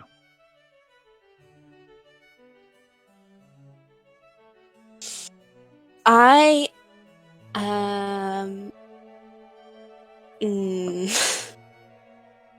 going to walk. No. Oh shit! This could end really badly. I'm gonna come up to this guard, peering slightly tipsy, Okay. and I'm going. Is this the Baron's room?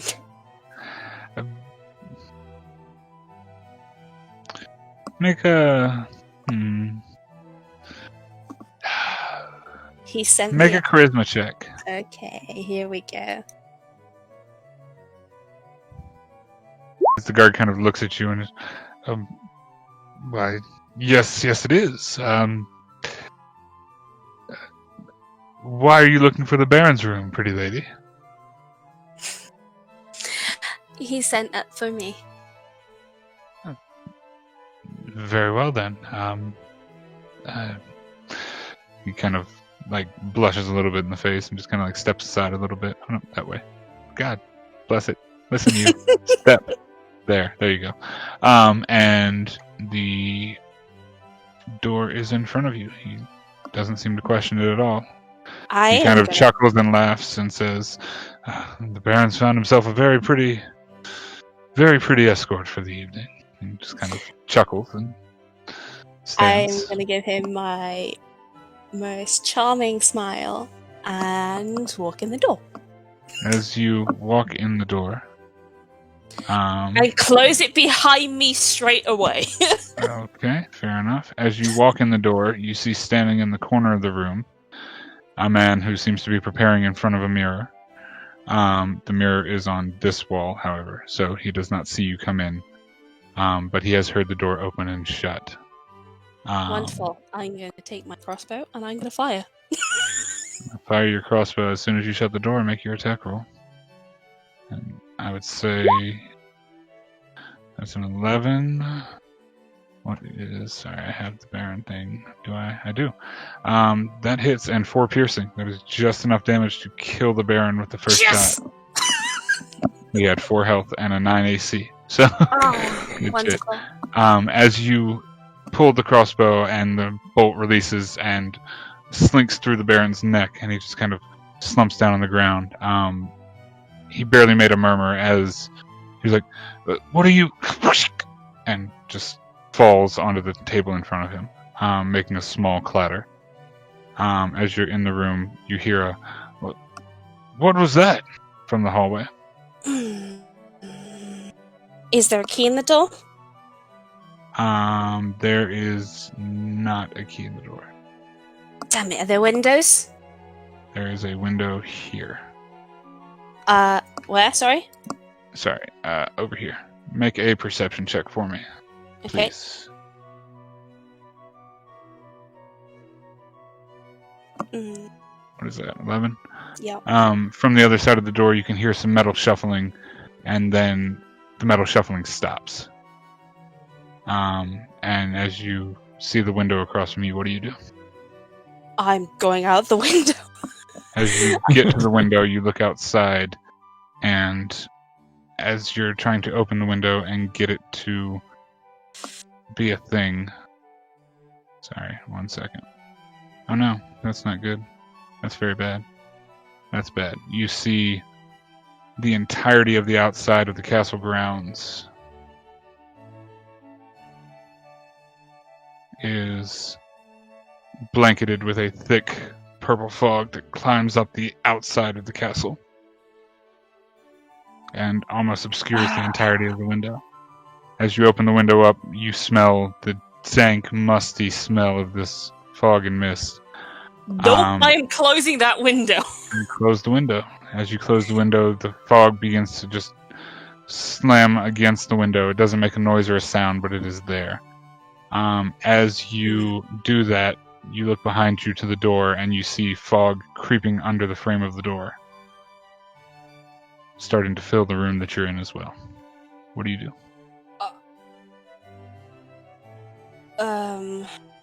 You hear the clatter of armor fall and slam on the ground from outside. Oh, that's not it. I am... There's no other way out of this room. Door and window. There's no other way out of this room. All the windows are covered by fog. Of which there are 2 windows. One was by the Baron and one's by you, but both are... Damn it. She's gonna try the door. See if how thick the fog seems that way. The fog, as you open the door, it is a straight sheet of fog. You can see what seems to be the metal of one of the guards down on the ground before the fog swallows him up in its entirety. And you see just a blanket of fog in front of you as well. Okay. Very not good. She's gonna back up into a corner. Okay. As you back into the corner, the fog slowly creeps into the room and begins filling and surrounding the room. There seems to be no end in sight to the fog. And I need you to make a Constitution saving throw for me. Okay.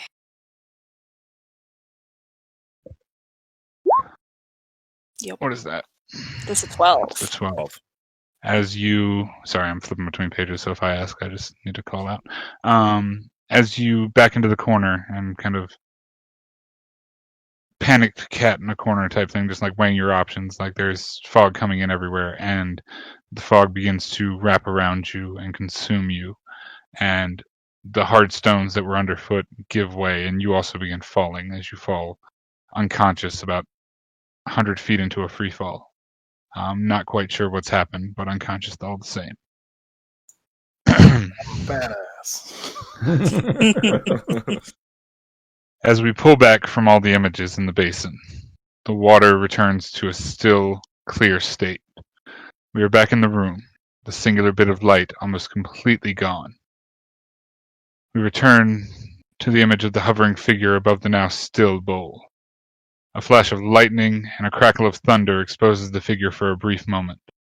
The pale skin and jagged features show trails of power and madness. We can see that the grin that was on their face has turned into a wide and hungering smile, wide enough to expose teeth, 2 of which are long, sharp fangs. And we will, sorry, because I can't do audio well.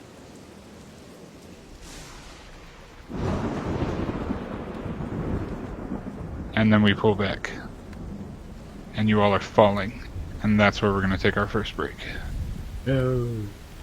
You've all been pulled into this purple fog and falling and falling. And as you're falling, a strong chill, you're the only one who's awake. A strong chill overcomes your body, and you feel cold. Over's got PTSD. You're falling for what seems to be forever, at least 5 minutes of just straight falling. You hear a singular crash of thunder, and any light that may have been around you, of which there were like globules of light, disappears, and you're falling towards grass-covered ground. The ground draws nearer and nearer, and you seem to slow down a bit, but you're still moving closer and closer to the grass and dirt. And with a thump and a thud, you come crashing to the muddy ground.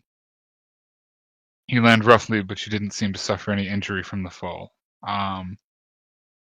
You, being conscious through this entire thing, basically just free fell over what you assume is at least 2,000 to 3,000 feet and landed with a thump on the ground, but seemed to not be injured in any way. As you look up and look around you, you stand in a circle you are in a circle of 5 people, 5 creatures, you being one of them. And the road around you seems to be just a dirt, muddy trail.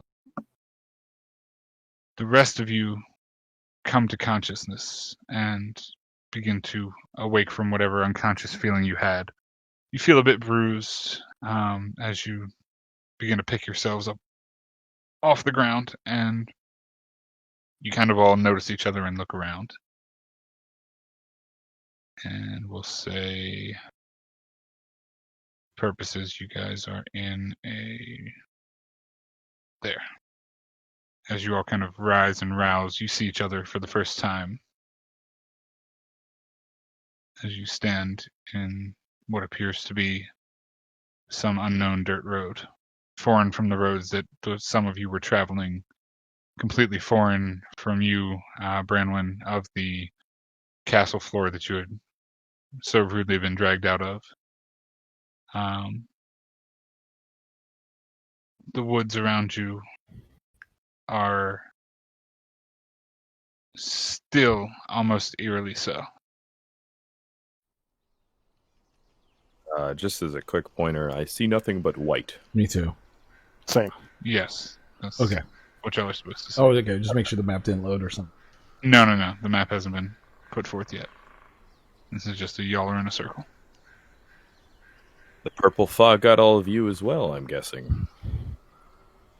I scoff and say, finally, all of you are awake. I stand up Guess it real would quick. be hard to tell. I stand up real quick and pull out my quarterstaff and go, "Where are we? Who are you?" That would be the question of the day. I need you all to make a perception check for me, if you will. If you're trying to figure out where you are, of course. Yup. Oh, come on. You're fools, lady. Oh, wow. It's not doing good for you. Also, when it comes to unlocking, then she's a master. So, as you all look around, what you see after picking yourself up from the cold mud and kind of having this interaction with each other, you see that you're on some sort of a road. There's thick tree lines on both sides of the road. There's a... Wow, that is a really annoying background sound. I'm going to have to get rid of that. Sounds like summer. Oh, it's forest night. It's supposed to be creepy forest night. It's definitely bleeding my ears right now. So,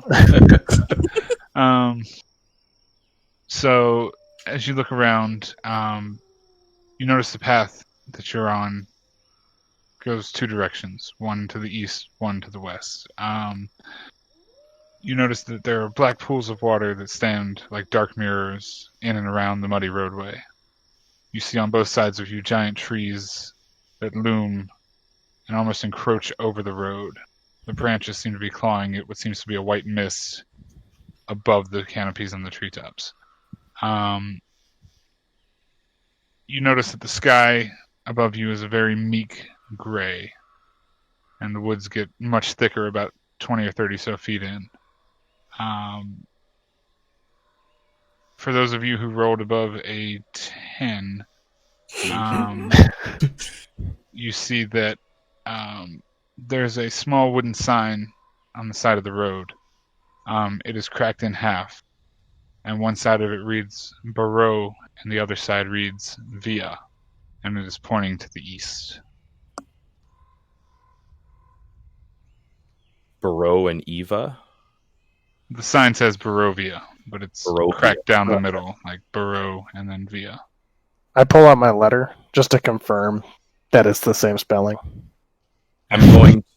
Lam Lam is going to be aware of the sign, but not being able to read it and point to it. What does that sign say? Anyone? It says Barovia. And the spelling is indeed the same, Gaylor.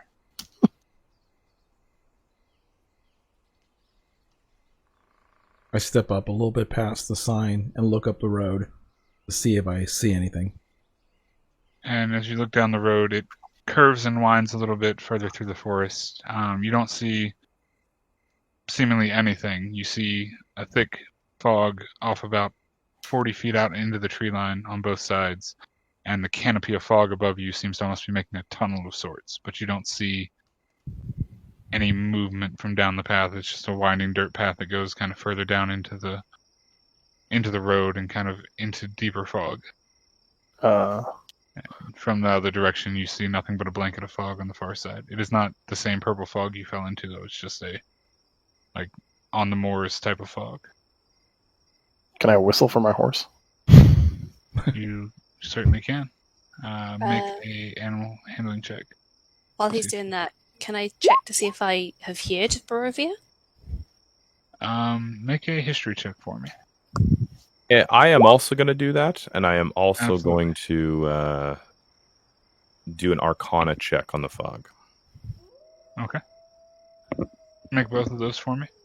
So you whistle out for your horse, and you hear nothing neighing, nothing coming, nothing moving. So Okay. the seven being never been to this land totally makes sense. Right. And the 18 is the Arcana on the fog. Okay. Yeah. Branwyn, you've heard almost in fairy tales of a land that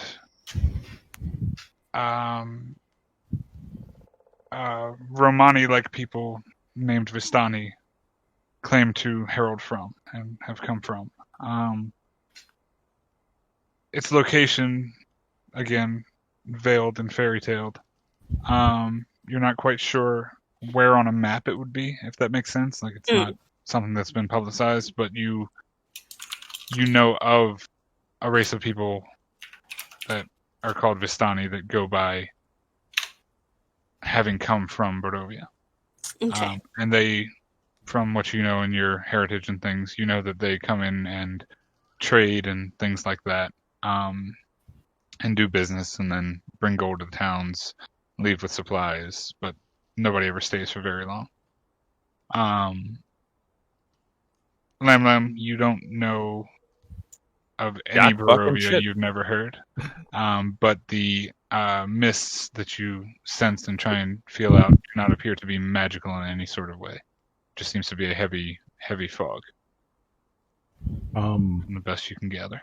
I'm going to, since I'm on the road already, I want Mhm. to check the actual road and see if I find any, like, tracks, be it monster or creature or peach. Make a perception check for me. As he's doing that, Lam Lam will take a deep inhale and proclaim that the purple fog is not the same, or that the mist is not the same as the purple fog that captured all of us. Absolutely. I turn my head to Lam Lam. I go, how do you know? Exhale. I can just tell. And I'm going to smile. I kind of give him a scowl. Okay, so you perceive the road. There are grooves of tracks. Almost seems like a cart or a wagon that seems to have traveled not extremely recently, but they're not completely degraded and gone. And you notice yourselves here. Darkness. Are you in darkness? Darkness. That's fun. Where's the Oh, torch? that's right, because I've turned lighting on. Yeah. So let me make sure your character has vision. I think it does, but For the sake of the narrative and the audience, I will choose to not see as my character, but if we could see what's going on, that was kind of what I was getting at. And so currently, I apologize. I need to set this up better. I didn't expect this to be a daytime thing. And it is later in the day. Like, Branwyn, you were doing your assassination mission like in the dead of night, but it is like late afternoon here, and some of you were at different times of the day and things like that when you left and fell through the fog. But so we'll say for the purposes of everybody being able to see stuff, this is the path that you were on. It is a dirt, mud, and cobblestones here and there. Let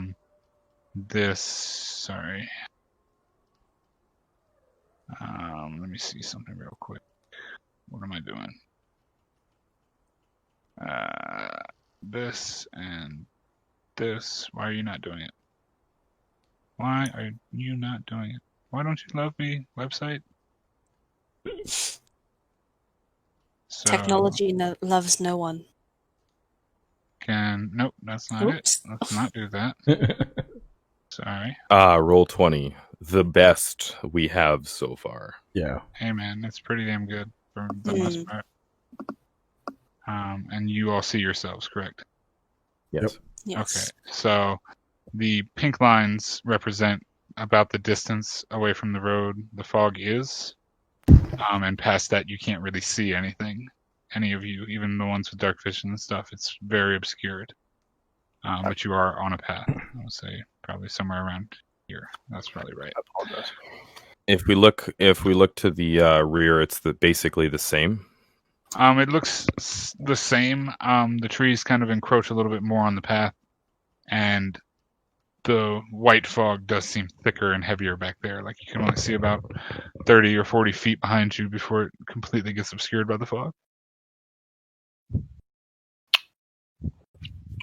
Well, seemingly And- confused, my character kind of takes this as a lucky break, as if he got teleported closer to where he needed to be and starts walking down the road. I don't mind these people at all. Okay. And I will move people for right now for the sake of mapping. You begin to walk down the road. What is everybody else doing? I'm gonna light up a torch, I guess. Yeah. Being You that I can can't certainly freaking see. You can't see anything? Well, I mean, like, It's later in the You day. said It's it was- not night. wait, what? It's Did I getting hear late. that wrong? Yeah, it's getting late. Like Oh, okay. It's not late it's, yet. it's like Okay. 5-6 o'clock in the afternoon. Like the I thought that sun's was a going transition down, but to nighttime. even though Okay. you no, because but even though you look up, you don't see the sun. You just see like a sheet of gray mist and fog.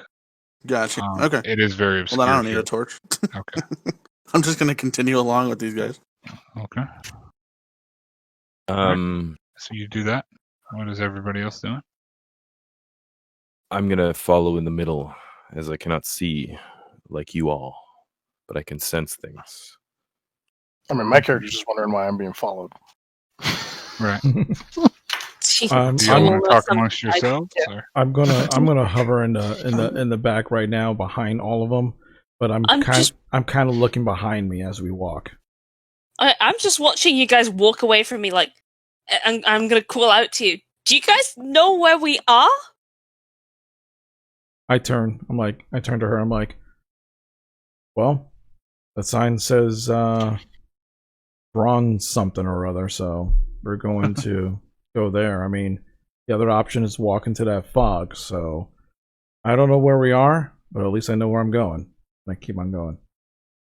And I'm just like, I'm where I need to be. Faster alone, further together. And I'm going to venture off with my new companions, sort of at the same pace, trying to keep in the middle. Okay. Guess I'm gonna follow. Anyone want to introduce themselves to each other in this random gathering of people? No. Okay. To break the silence, Lam Lam will say, I'm Lam Lam. Well met, Lam. I'm Trovik of Daggerford. Can I do a history check to see if I sure do can. remember know if he is Absolutely. the town hero? Okay. Absolutely. Or if you've heard of Trovik of Daggerford. I have. Okay, I definitely You have. have then, yeah. definitely heard of Trovik and his many exploits in battle. He is a Grand General of Daggerford, or he was at one point in his career. The Trovik. The Trovik. I'm surprised you know of me. Grand Generals do quite amazing things here and there. Myself, I've been around long enough that I would know. Tell me one of your exploits of your many adventures. Let us hear a story on this long road. Meta, being ill prepared for this, I will third Meta. person this and say Make up a story. some story. Fair enough. Also meta. My map seems to be shifted because I look at DB Figs and Little Lord's stream and it's like just fine, but on mine it's like 1 square down and 3 squares to the right for some reason. Yeah, and I have the same problem. You zoomed all the way out. I am. Yeah, sometimes it goes a bit kooky when you zoom all the way out. Refresh. Let me refresh.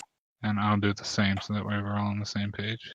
I'm Anyway, not going to refresh. Mine's perfect. Well, fine then. You don't do anything. You just say perfect, you. hearing Wicked's name, or hearing Wicked's character's name, I kind of just like look at him all angrily and start walking away again. Like not really talking to anyone, kind of murmuring to myself. Mm-hmm. Okay, sorry, I'm loading back in, so Yeah, no, you're good. apologies. There we are. But while we're doing that, I can. And this road that you're traveling down is winding and long. It takes. It starts to become night. It's about 7, 8 o'clock, and it's getting later. No seeming end to the road in sight, as far as you can tell so far. Off in the distance, on the right-hand side of the path, through the trees and behind the mists of which you can't see through, you hear a lone howl of a wolf. Anyone who had heard it on the path beforehand, before they got sucked into the fog, recognizes the pitch and tone, and it sounds like the same wolf that you heard. I believe that was only Trovik and Kelma, but you both hear a wolf's howl in the distance. As you continue on for another couple minutes or so, you hear another howl from the left-hand side of you. And as the sun begins to go down and completely start to crest over whatever seems to be a horizon, and it begins darker and darker, you hear a few more howls in the distance. The fog itself seems to menace over the trees and cut off almost all vision past the tree line as darkness begins to creep in. And the purposes of everything now, I will say it is dark outside. So let me do this. Let me take off daylight. And if anyone who can't see would like to pull out a torch, you can pull out a torch. Yes.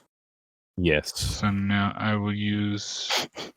Are you both pulling out torches? No. I mean, I don't have a torch, but Sissy shouldn't light a torch, but Sissy, you should change Sissy's vision, regardless. I am now torch. And you should have control of torch. Or did I take control away from everybody because we were abusing it? No. Okay, you're now. So yeah, so you can move the torch with you as well. Okay. And let me just see one thing right quick. I just want to make sure I'm not. Okay, cool. So yeah, as it is dark and you all are. Oh, sorry. Well, then I will give torch to Trovic as well because I did not give 2 torches. There you go. And as you all are right here on the path, and it is dark outside now, people with dark vision don't seem to have a huge problem. You can still see the edges of the road, but you can't see past the fog.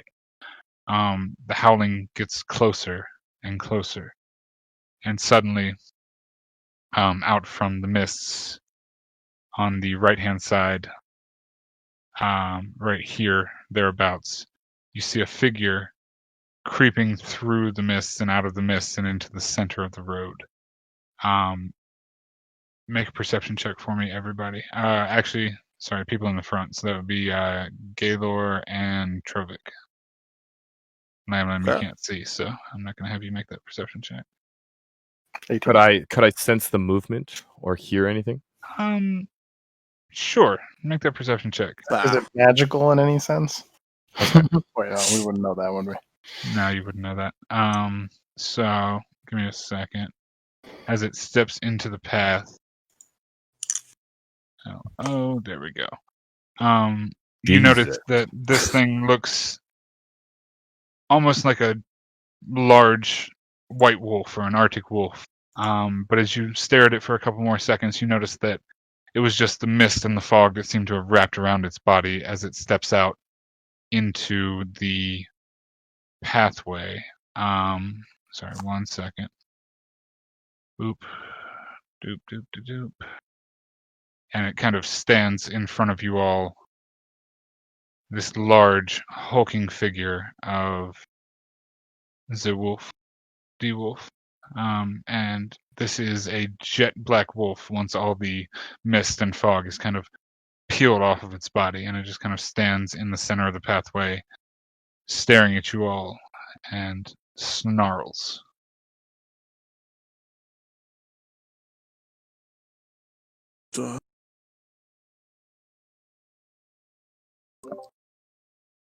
I am pulling my crossbow ready behind my back. Okay. I pull out my quarterstaff. I go step kind of right behind over to take, and I kind of mumble to myself. He's like, good. I need something to get my frustration. Okay. As you do that, you see... Oh, wrong tab thing. Fun stuff. Sorry. L-O. 4 more figures creep out of the mists.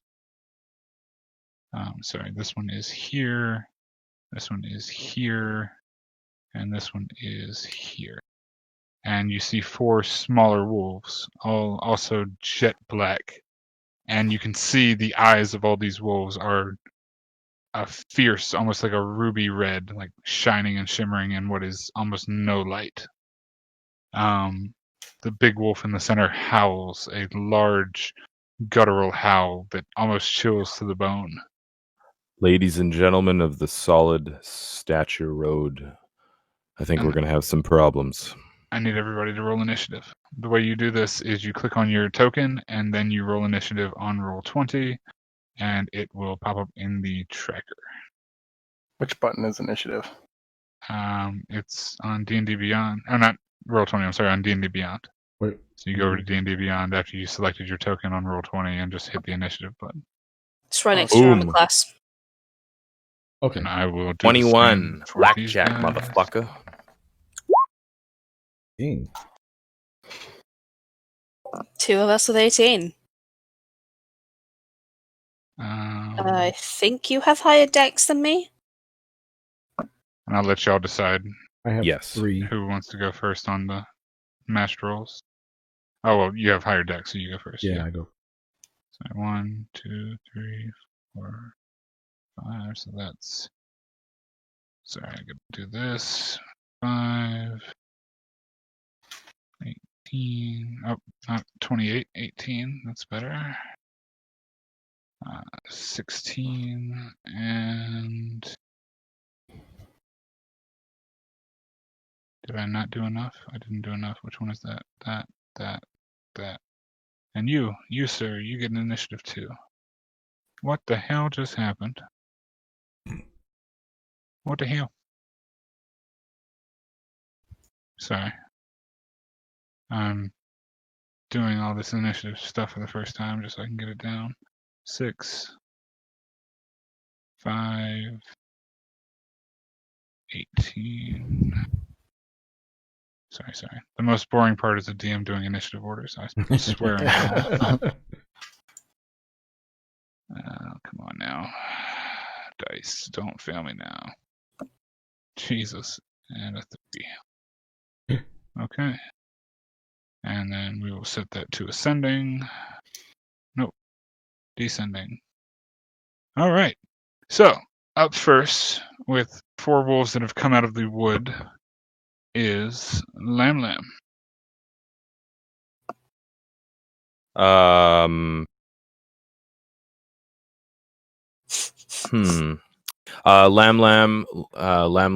has his quarterstaff as he's walking with it, and he is going to send a firebolt at the wolf to the left of him. I guess Mr. Red Wolf.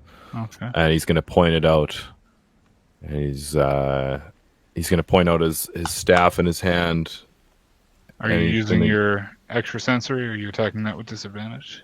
I am attacking it with disadvantage, and yep. So roll your spell attack with disadvantage. I'm just gonna say, I hope this doesn't catch too much fire on the woods near us.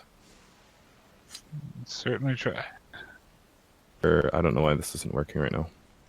Let me see. There you go. Boom. Jesus.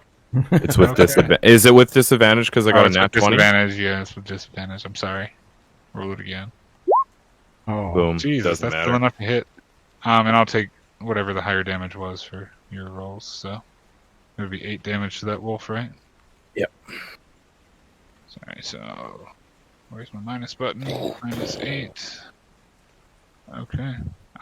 As you reach out and blindly shoot the fireball, hitting the wolf straight in the face, and it just nice catches it in the face, and it's snarling and growling, and it's angry, staring you down, but you can't see it stare you down.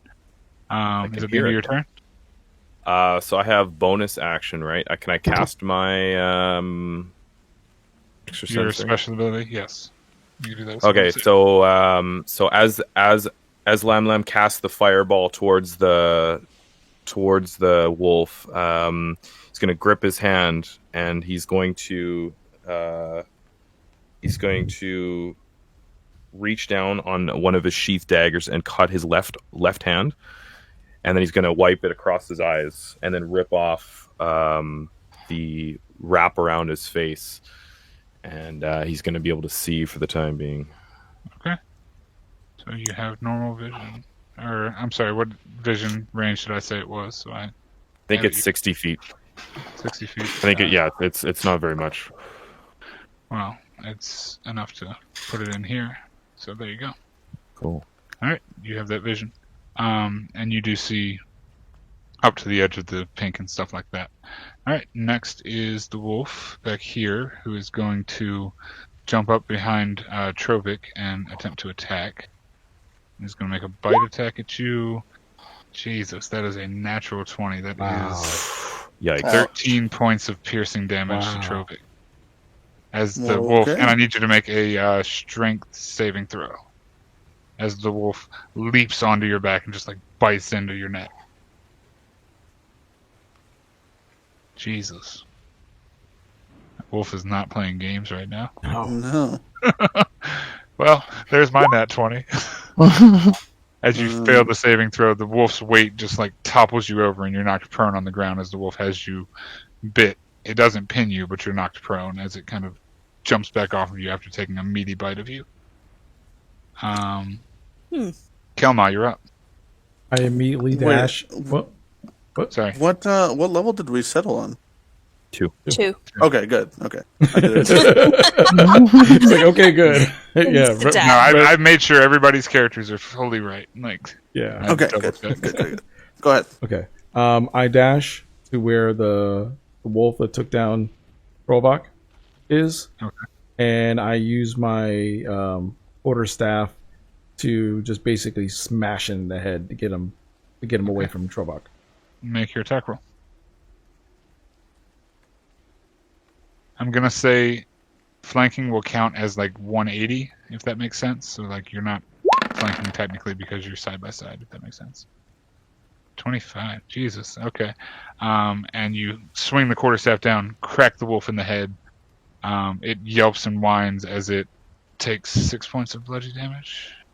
Since I hit him with the staff, I get It's two-handed, isn't it? So it's 5. He swung it with one hand. It's One hand. one-handed unless he calls okay. it two. yeah, and then with my other hand, my fist, I just kind of give it like an uppercut right in his jaw. Yep. Make Nice. your unarmed strike. Bonk. Kaboosh. That shit is loading real slow. And another 6 points of damage as you uppercut the shit out of this wolf. As you Hadouken this wolf, you notice that it falls back 5 feet and collapses on the ground. And Rigor mortis has taken over its body, and it's still.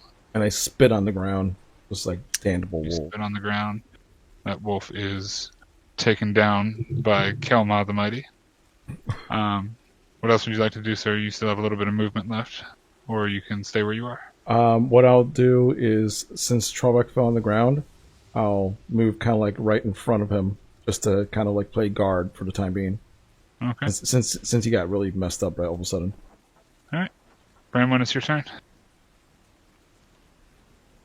Wonderful. I am going to take a step back here, so I have my back to everyone and nothing can get behind me. Oh, you think? That's what my character's thinking. Right. Fair. And then that's only 20 feet, so that's probably fine. Doo-doo-doo. Yep, that's fine. I'm going to shoot my crossbow at green when I'm not messing up all of my tabs right now.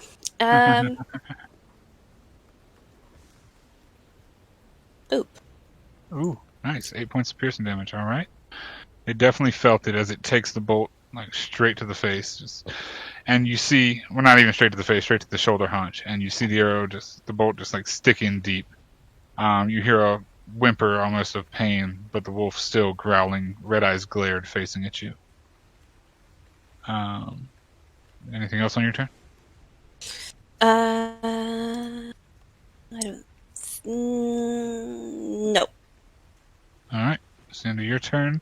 The wolf you just shot, and you said that was 8 points of damage. Okay. Mhm. Keep track of that. Is going to. Yep. He is going to run up towards you and attempt to bite you. Of course he is. That is a 6 to hit. As he lashes out and just can't make any purchase. His pain from his shoulder is kind of like jumping him in his reach to try and bite around at you. But it is in your person area. That's going to be the end of its turn. Gaynor, what are you doing? I'm turning towards the wolf that just tried to attack her, and I'm shooting Eldritch Blast. Eldritch Blast. Okay. Bam. Cast. Is that a spell attack roll? Speaking of Jesus. Oh, wow. VS2. What do you say, man? Smack that thing. It goes flying back 10 feet. Takes 7 plus 6 damage. What do you say as you cast the Eldritch Blast toward the enemy? Back off, you foul fiend. Fair enough. And you see as this necrotic energy just shoots out from Gaynor's hand, blasting this creature and almost deteriorating its flesh as it falls completely unconscious to the ground. And even after it's fallen, some of the flesh begins to peel off of its body as this necrotic energy just like pumps through the creature, like coursing through its body and its total. What else would you like to do? Anything else? God, all these wolves rolled really shitty. I wonder if use any of my fun toys. I'm just gonna stand by the old man. Okay. And that's about it. Trovik. Not that old. I mean, you're old compared to me. So Is standing a movement action, or is that a full action? I would take half your movement speed. Oh, okay. Then I'm going to stand, leave the torch on the ground, and ready my axe. Okay. Um, Alright. I'm gonna just kind of. I'm a little shocked.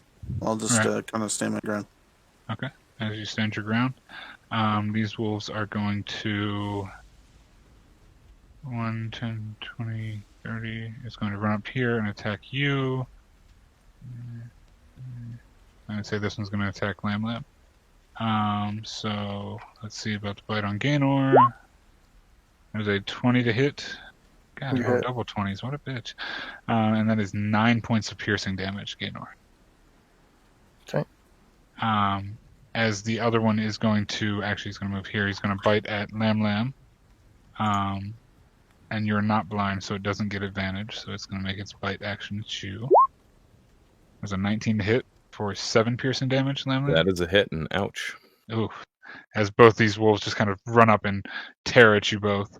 The larger wolf in the back kind of snarls, looks in both of your directions, and is going to charge forward 10, 20, 30 towards Gaynor, and it is also going to attempt to bite you, my friend. Okay.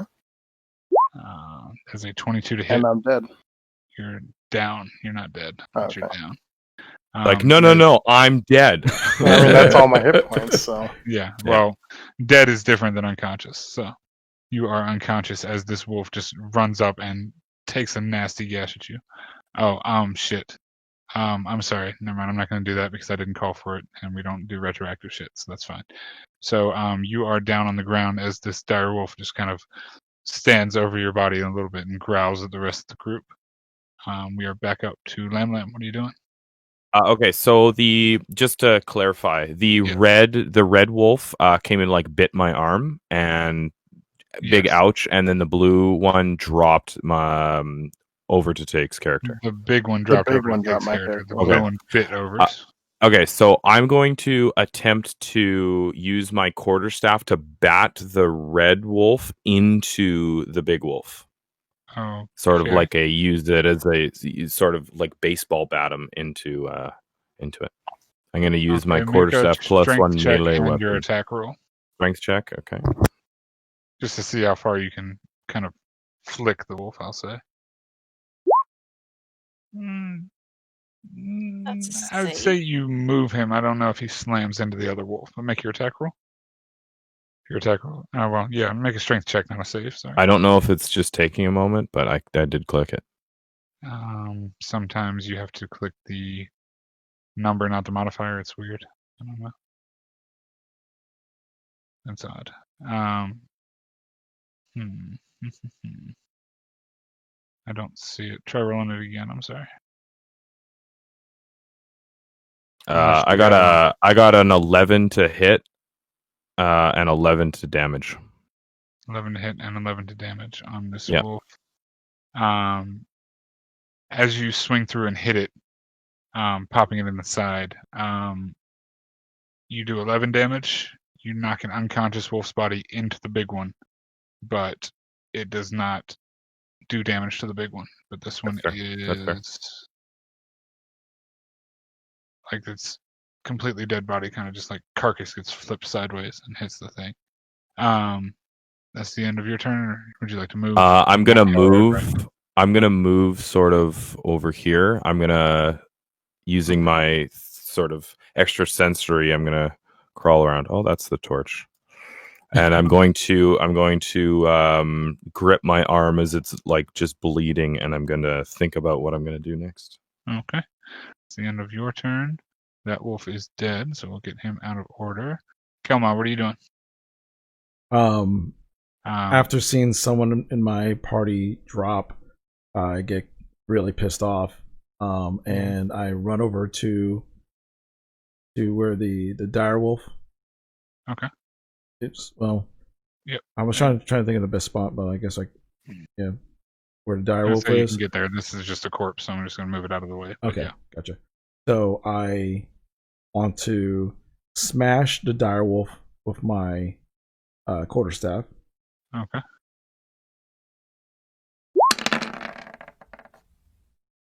$24 with a 10 to hit. Okay, so that I definitely don't know why hits. mine's not attacking. Right. Let me see if I can figure that out. Oh, I figured it out. Sorry. Okay, there we Got go. it. Okay, There. cool. Yeah, so your quarterstaff Kelma definitely hits for 10 damage. Okay. What else would you like to do? As you whap this thing in the nose and it's taken aback a little bit, snarls at you, Yeah. And kind of looking at you, and you can see the glaring red eyes just like pierce into you almost. yeah, and I will then in turn I can't move and do another attack, right? You can move, yes, but if you exit the 5 feet range that his attack is, you will take an opportunity attack. Well, So you can move around it, yes. yeah, well I was just saying if I move to like say here. Is that Yeah, like over Like- his body. like over Yeah. his body, and I was just going to just kick this wolf in the face as well, just to kind of get him away from the body. Yeah, I would say you don't invoke an opportunity attack. But you Yeah, can kick because that basically what I wolf. was So you're trying to do is kicking- like run by, smack that first wolf, and then just kind of like I don't know, jump kick the Yeah. other one in the face. Yeah, I would say you could do that. Make your unarmed strike. Because my goal is just to make sure that he doesn't keep on chewing on an over to take. No, I completely Nice. understand. Oof. Ooh, natural 1. As you go to kick out at the wolf, you just kick like Jackie Chan style, but you go way over the head, just like yeah, and you totally miss. But you made a valiant effort, and you were standing over to Take's body. Yeah. Is that the end of your turn? I don't have any more movement or anything, do I? I mean, you have a little more movement, but if you move out of anybody's space, you'll take attacks. So Yeah. you can just hold your ground there. And probably assume that Over would be safe under you. Yeah. Let's see. Yeah, I'll just hold my ground for. And I just moved your token over Wicked moved your token over so that shit won't get weird. You know what I mean? Shut up. Done with y'all. I was thinking, like, I don't know, should we, like, I changed my name to my character. I didn't know if anyone else did the same. I mean, it does. It doesn't matter. It's fine. Okay. I've got it on turn order, so I know what it is. Gotcha. Brandon, you're up. Cool. I'm gonna step back a little bit because everything's over there now. I'm gonna put the people in front of me, Okay. and then I'm going to load my crossbow again and shoot it at Blue. Okay. Shoot it at Blue. Make your attack roll. I was gonna say I also get sneak attack, but Well, technically, you have advantage. So do because if an enemy, you're a rogue. If an ally is within 5 feet of an enemy, you gain advantage on the attack roll, right? Or is don't that just need it. sneak It's attack? no sneak Oh, attack. it's just sneak attack, not advantage. I'm sorry. You're right. Yeah, You're right. I sneak attack apologize. is I don't need advantage if there's an enemy. Got it. Okay, sorry. Then no, you don't have advantage. So that misses as you load up the crossbow and shoot the bolt, and it just goes over the head of the wolf and into the mist far back over here. Well, yeah, that's my turn. Okay. That wolf is dead. Gaynor, I need you to make a death save for me. Okay.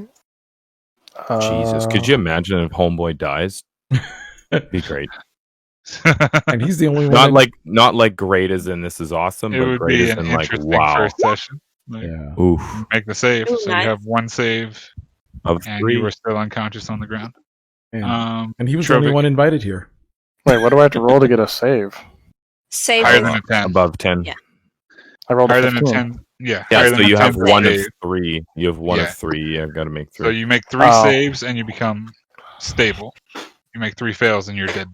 Gotcha. But basically, if an enemy attacks you while you're unconscious, it counts as an auto crit. So, or a melee attack is an auto crit. So that'll be 2 fails by itself. Anything. Oh. It's a mechanic. I got you. Trovik, you're up. As Gaynor is clinging on to life under the feet of Kelma. Battle music. Yeah, I need battle music. I didn't set up any because I'm not savvy. Dun, dun, dun, dun, dun, dun, dun, dun, dun, dun, dun, dun, dun, dun. I could turn on my chill hip hop. There he goes. There's battle music. That's good battle music.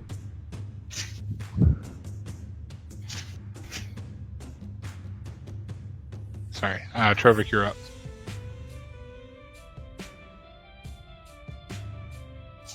Lefty. Oh no, Lefty. I'm muted. I'm sorry. Okay, You're good. I said time for some action. Oh, Okay. nice. Okay. I saw you muted. I was like, oh shit. Yeah, sorry. That was my bad. I'm gonna go over here and smack this wolf Okay. And you can do with a thing. As soon as I find my character sheet. There it is. Make the thing. Do the damage. That's and there. Boom. What? That's a natural 1. As you swing through, and the wolf just nimbly dodges out of the way, kind of not jumping closer toward Kelma, but evading your axe in total. Are you sure you're the hero? I know, right? Okay, I mean, he's pretty old now. You know, is he yeah, I'm rusty? getting old. You do have your war general if you would choose to use it. And you Yeah, can I also was rage as a trying to bonus. figure that out. Actually, I don't So basically- actually see the. It's a custom thing, so we'll just say that you Oh. would get another attack type thing. Oh, okay. You want me to roll again? Okay. Yeah, no, it would be another attack separate from that one, but it would be the use of your bonus action. You can use that a number of times equal to your character level per long rest. I'll make sure that's more clear the next session, but yeah. Gotcha. Okay. Twice, yeah. Yeah, so you could make another attack roll as your bonus action if you want. And A little 11 better. is Not going to great. hit. Okay. So you do 7 slashing damage to this wolf. Oh my god. And Yeah, the blue one. it is not looking happy. You cleave into its shoulder blade and kind of pull the axe back out, and you can just hear a heavy whimper. It is still standing though. Is that the end of your turn? Yeah. Okay. So it is now this wolf's turn to attack. It is very upset with you for going after it, so it's going to try and lash out and bite back at you. There's an 11 to hit. Trovic? No. Okay, that misses. It lashes out and tries to bite in your direction. Seeing that it missed its bite and being wounded a little bit, it is going to attempt to slide this way and continue to go back into the forest. It is not happy that it's losing this fight. Kelma and Trovic, you both get attacks of opportunity if you want to take them. Oh, damn. Weapon or a... It's going to hit 14 slashing damage. Kelma, you can roll an attack if you want to, but that 14 is going to do the damage to kill it. Sure. No, I'll just I'll take the glory. As it's running, Yeah. the axe just fucking recleaves into it, and it's split in half, like from the mouth to the back. Like, just did not have a good day. It was a bad choice to run. It is now Big Wolf's turn. He is going to surveying the scene. He's going to make a bite attack towards Kelma. That is a 21 to hit, Hits. Oh, jeez. and that is 10 piercing damage. Welcome to my world.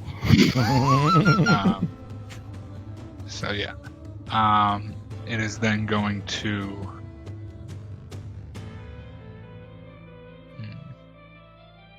I need you to make a strength saving throw, Kelma.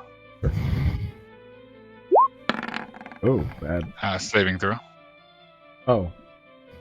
So that's going to be. Oh, I see it. I see him. Yeah. Okay. Ooh, very nice. Wow. So it Very bites lucky. you, and it does a lot of damage, and you feel the blood rushing from you, but you stay and manage to stay on your feet. Noticing that you're a bit sturdy, it is going to stay where it's at, and that is the end of its turn. Top of the order, land left. Okay, so this is kind of meta, because Kinda I was meta. dealing with my cat. How does everybody look right now? minus Over because he's on the ground. Over's on the ground. Kelma's a little bit, probably under half health at least. Trovik took a big bite. Branwyn has stayed clear of the damage. Okay.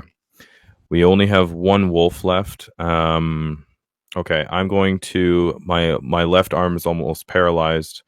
Quarterstaff out, and I'm going to shout at the wolf, the big one, and I'm going to blast him with some flames. Firebolt. Oof. Firebolt. That is going to miss, my friend, as you shoot towards it, and it just seems to fizzle out before it gets to the creature. Roll a d20 for me, little lord. Just a straight d20 roll. Oof. Okay. And as you cast it, the spell just fizzles out before it reaches the enemy. Sir. What else would you like to do? Yelling at. I'm gonna move over here. Okay. All right, and you do so. Kelma, you're up. After taking that big bite, Kelma starts to kind of growl to himself and snarls at the wolf, and basically just says, like, "I've been through worse," and then takes his staff and swings it again right at the wolf's head, and he'll follow up with an unarmed strike. So what he's really trying to do is take the staff, hit him in the head, and then knee him in the face. Wolf in the face at the same time. Make your attack rolls, my friend. Actually, if I do anything special, is that a bonus action or? It would be a bonus action, yes. Okay. So let me use so if I do my attack and unarmed strike, and let's say I decide to use one of my key points, can I do that, or I have to use a key point for the bonus attack? Let me look. I'm sorry, monks are not my forte. 1 second. I can tell you right now. I just got to get into your character sheet. Give me half a second. Apologize. Bad DM. I didn't prepare for the new guy. Sorry.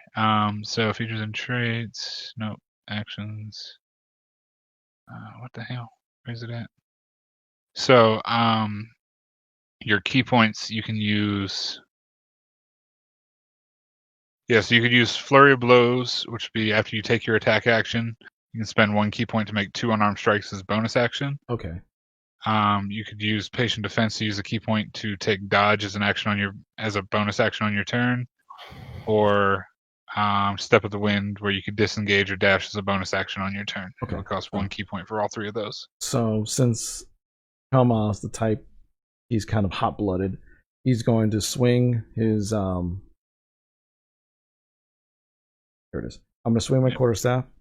Okay, swing the staff, and then are you doing Flurry of Blows after? Yeah. Okay. So make your quarterstaff attack and your 2 unarmed strikes. That 13 is just going to hit. So that's 9 bludgeoning damage with the staff. And I am going to use... Okay, oh, here it is. Yeah. We're going to use a Flurry of Blows, because I'm pissed. Yep. And so, hit it 12 again. and 6. Oh, no, that's 12 to hit, so the 12 misses. Roll another unarmed strike for me. This is 2 unarmed strikes. The website's just not going to do both of them. It's a 23 that definitely hits as you miss with the first hit, and you come up with the second hit and bop it in the face one more time. That's -5. Oh, -5, not 6. Oh no, what the hell? Undo that. Well, I just messed up. Sorry, plus 66, because that's ridiculous. And then -6, because I done messed up big. Okay. It is looking pretty hurt. It has gotten its nose bloodied in. It's gotten beat over the head a couple of times. Not a happy wolf, but it's still standing up. Do you want to move or do anything, or are you staying where you are over I Over's want. body? Yeah, I want to. This time, I just want to like just jump back, just in Okay. case he tries to get at me. So if you move out of his range, you're going to take an opportunity attack. If you stay Well, where you are, you won't. Okay, then I'm just gonna stay where I am, and yeah, there's not much I could do. I want to make sure you know Yeah, before you step back and kill yourself on game 1. No, which would be hilarious. Yeah, no, I'm gonna stay where I am at. Okay, Branwen, you're up from a distance. Wonderful. I'm going to come over here so I don't hit people, and I'm going to shoot the thing. Shoot the thing. Shoot all the things. Shoot the thing. And then shoot Gaynor, you're the next. I'm gonna need another death save from you after she's Yep. done. thing. And I get sneak attack because people are within 5 feet. You are getting sneak attack. So, what's your sneak attack right now? I think you can just straight roll it from your character. It's sheet, on right? there. It's already on there. Oh, it does that. Okay, boom. So Mhm. 9 damage with the sneak attack and everything else. Very nice. As you pull out the crossbow, shoot it at the creature, you hear a heavy whimper as the arrow or the bolt sinks deep into the haunch of this wolf. It is bleeding profusely, but it is still standing. It's down on like 3 legs and snarling in your direction. It is angry mad. But it's also very, very, very, very bleeding out. It's snarling at me. It's snarling at anybody who's around it. At this Cool. point. Then I'm good. I'm just going to stay there. Okay.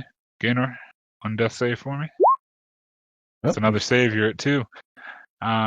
As you're still clinging to life, the veil hasn't gotten you yet. Trovik, what you do? You're muted again, guy. Sorry, it's a hot. It's all good. Gonna attack this wolf. Attack the boof. Skyrim. Great act. Great axe. Axe it in the face. What? Oh my god! Right. Oh my god!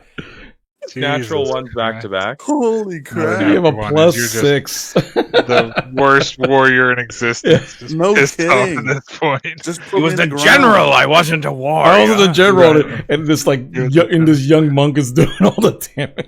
It was Put the me in the fancy freaking general who ground, stood in the dude. back line. Hey! Is that the end of your turn, or do you want to try and use whatever else you have?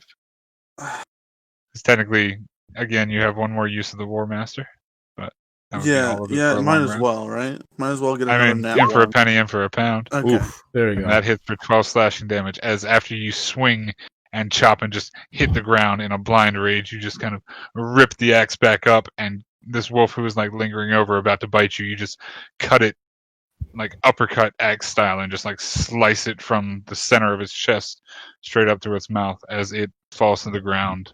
Yay! Oh my God, I We forgot to did it. read. We did it. And we are out of combat. What kind of However, barbarian doesn't rage? I am going to need one more death save from you. Okay. And anybody who wants to try and assist, that's a fail. Anybody who wants to try and assist him can at this point. I'm gonna look at him Ugh. clinging to life, and I'm going to attempt to remedy him. Medicine check. Medicine check. Boom. Go ahead. Ooh. As you go over to his downed body, Kelma kind of steps off of him, and you manage to stabilize Gaylor, kind of slapping him in the face and getting him back to consciousness. Gaylor, you're at 1 point of health. I look around just to Nice. make sure that As that happens, my vision is gonna start to go back to the darkness, and I'm gonna realize this using my bloody cloth that was around my hand that I cut. I'm gonna wrap it around my face Okay. and all nearly collapse onto the ground. All right. Sounds good. I'm going to retrieve my bolts. You retrieve your bolts, and you do so as you all kind of recover along these hordes of wolves. It is very dark outside. Your torches are the only thing that's lighting anything. People with dark vision aren't superly obtruse, but I'm It is gonna heavy night. I'm gonna do a quick scan around to make sure that no other friends show up. As far as you can make a perception check, actually. And I'm gonna be right back too. 14. We were actually about to end in like Okay, never mind then. 5 minutes. So I'm trying to wrap it up because we're 10 minutes past. With perception check, you don't notice anything else shifting through the mist, and the sound of howls has completely dissipated. That's where we're going to end this session. Time of day is about 8 o'clock p.m. roughly. It is dark outside, and we're going to pick back up here next Sunday. In the Very words quick DM of question. Yes. Very quick DM question. How many hours has it been? Since you got here, Yes. I'm going to say that. I'd say 3 to 4. Y'all were walking along the trail for a Okay. decent bit. Cool. in I'm the words keeping a of the Urukai in the Two Towers, get a fire going. Yeah, y'all can more than And a well bunch work of to orcs get a run fire into the together wood. next time. Yeah. Yeah. And Kelma just turns around looking at the group. He looks at the two wizards and just kind of shakes his head and just starts looking around. As you do that. I mean, I could theoretically cantrip a small little fire on the ground, and as we get all juiced up. Yeah, that'll I probably would be say your we kind next of- step. I would say so everybody can get to doing what they've got to do for the night. We'll get to that next session. But for right now, you are in the field of 5 bloodied wolves that seem to have formed from the mist and are now in the dark throes of just your torchlight on this sullen, muddy Awesome. path. These creeping trees. I go pee. All right. Well, I hope everybody on streams enjoyed it. I hope everybody playing had a good time. Obviously, I'm up to criticisms and complaints and things. If anybody wants to talk to me privately or publicly, you're more than welcome to. Delete everything. Welcome to Curse of Strahd, everybody.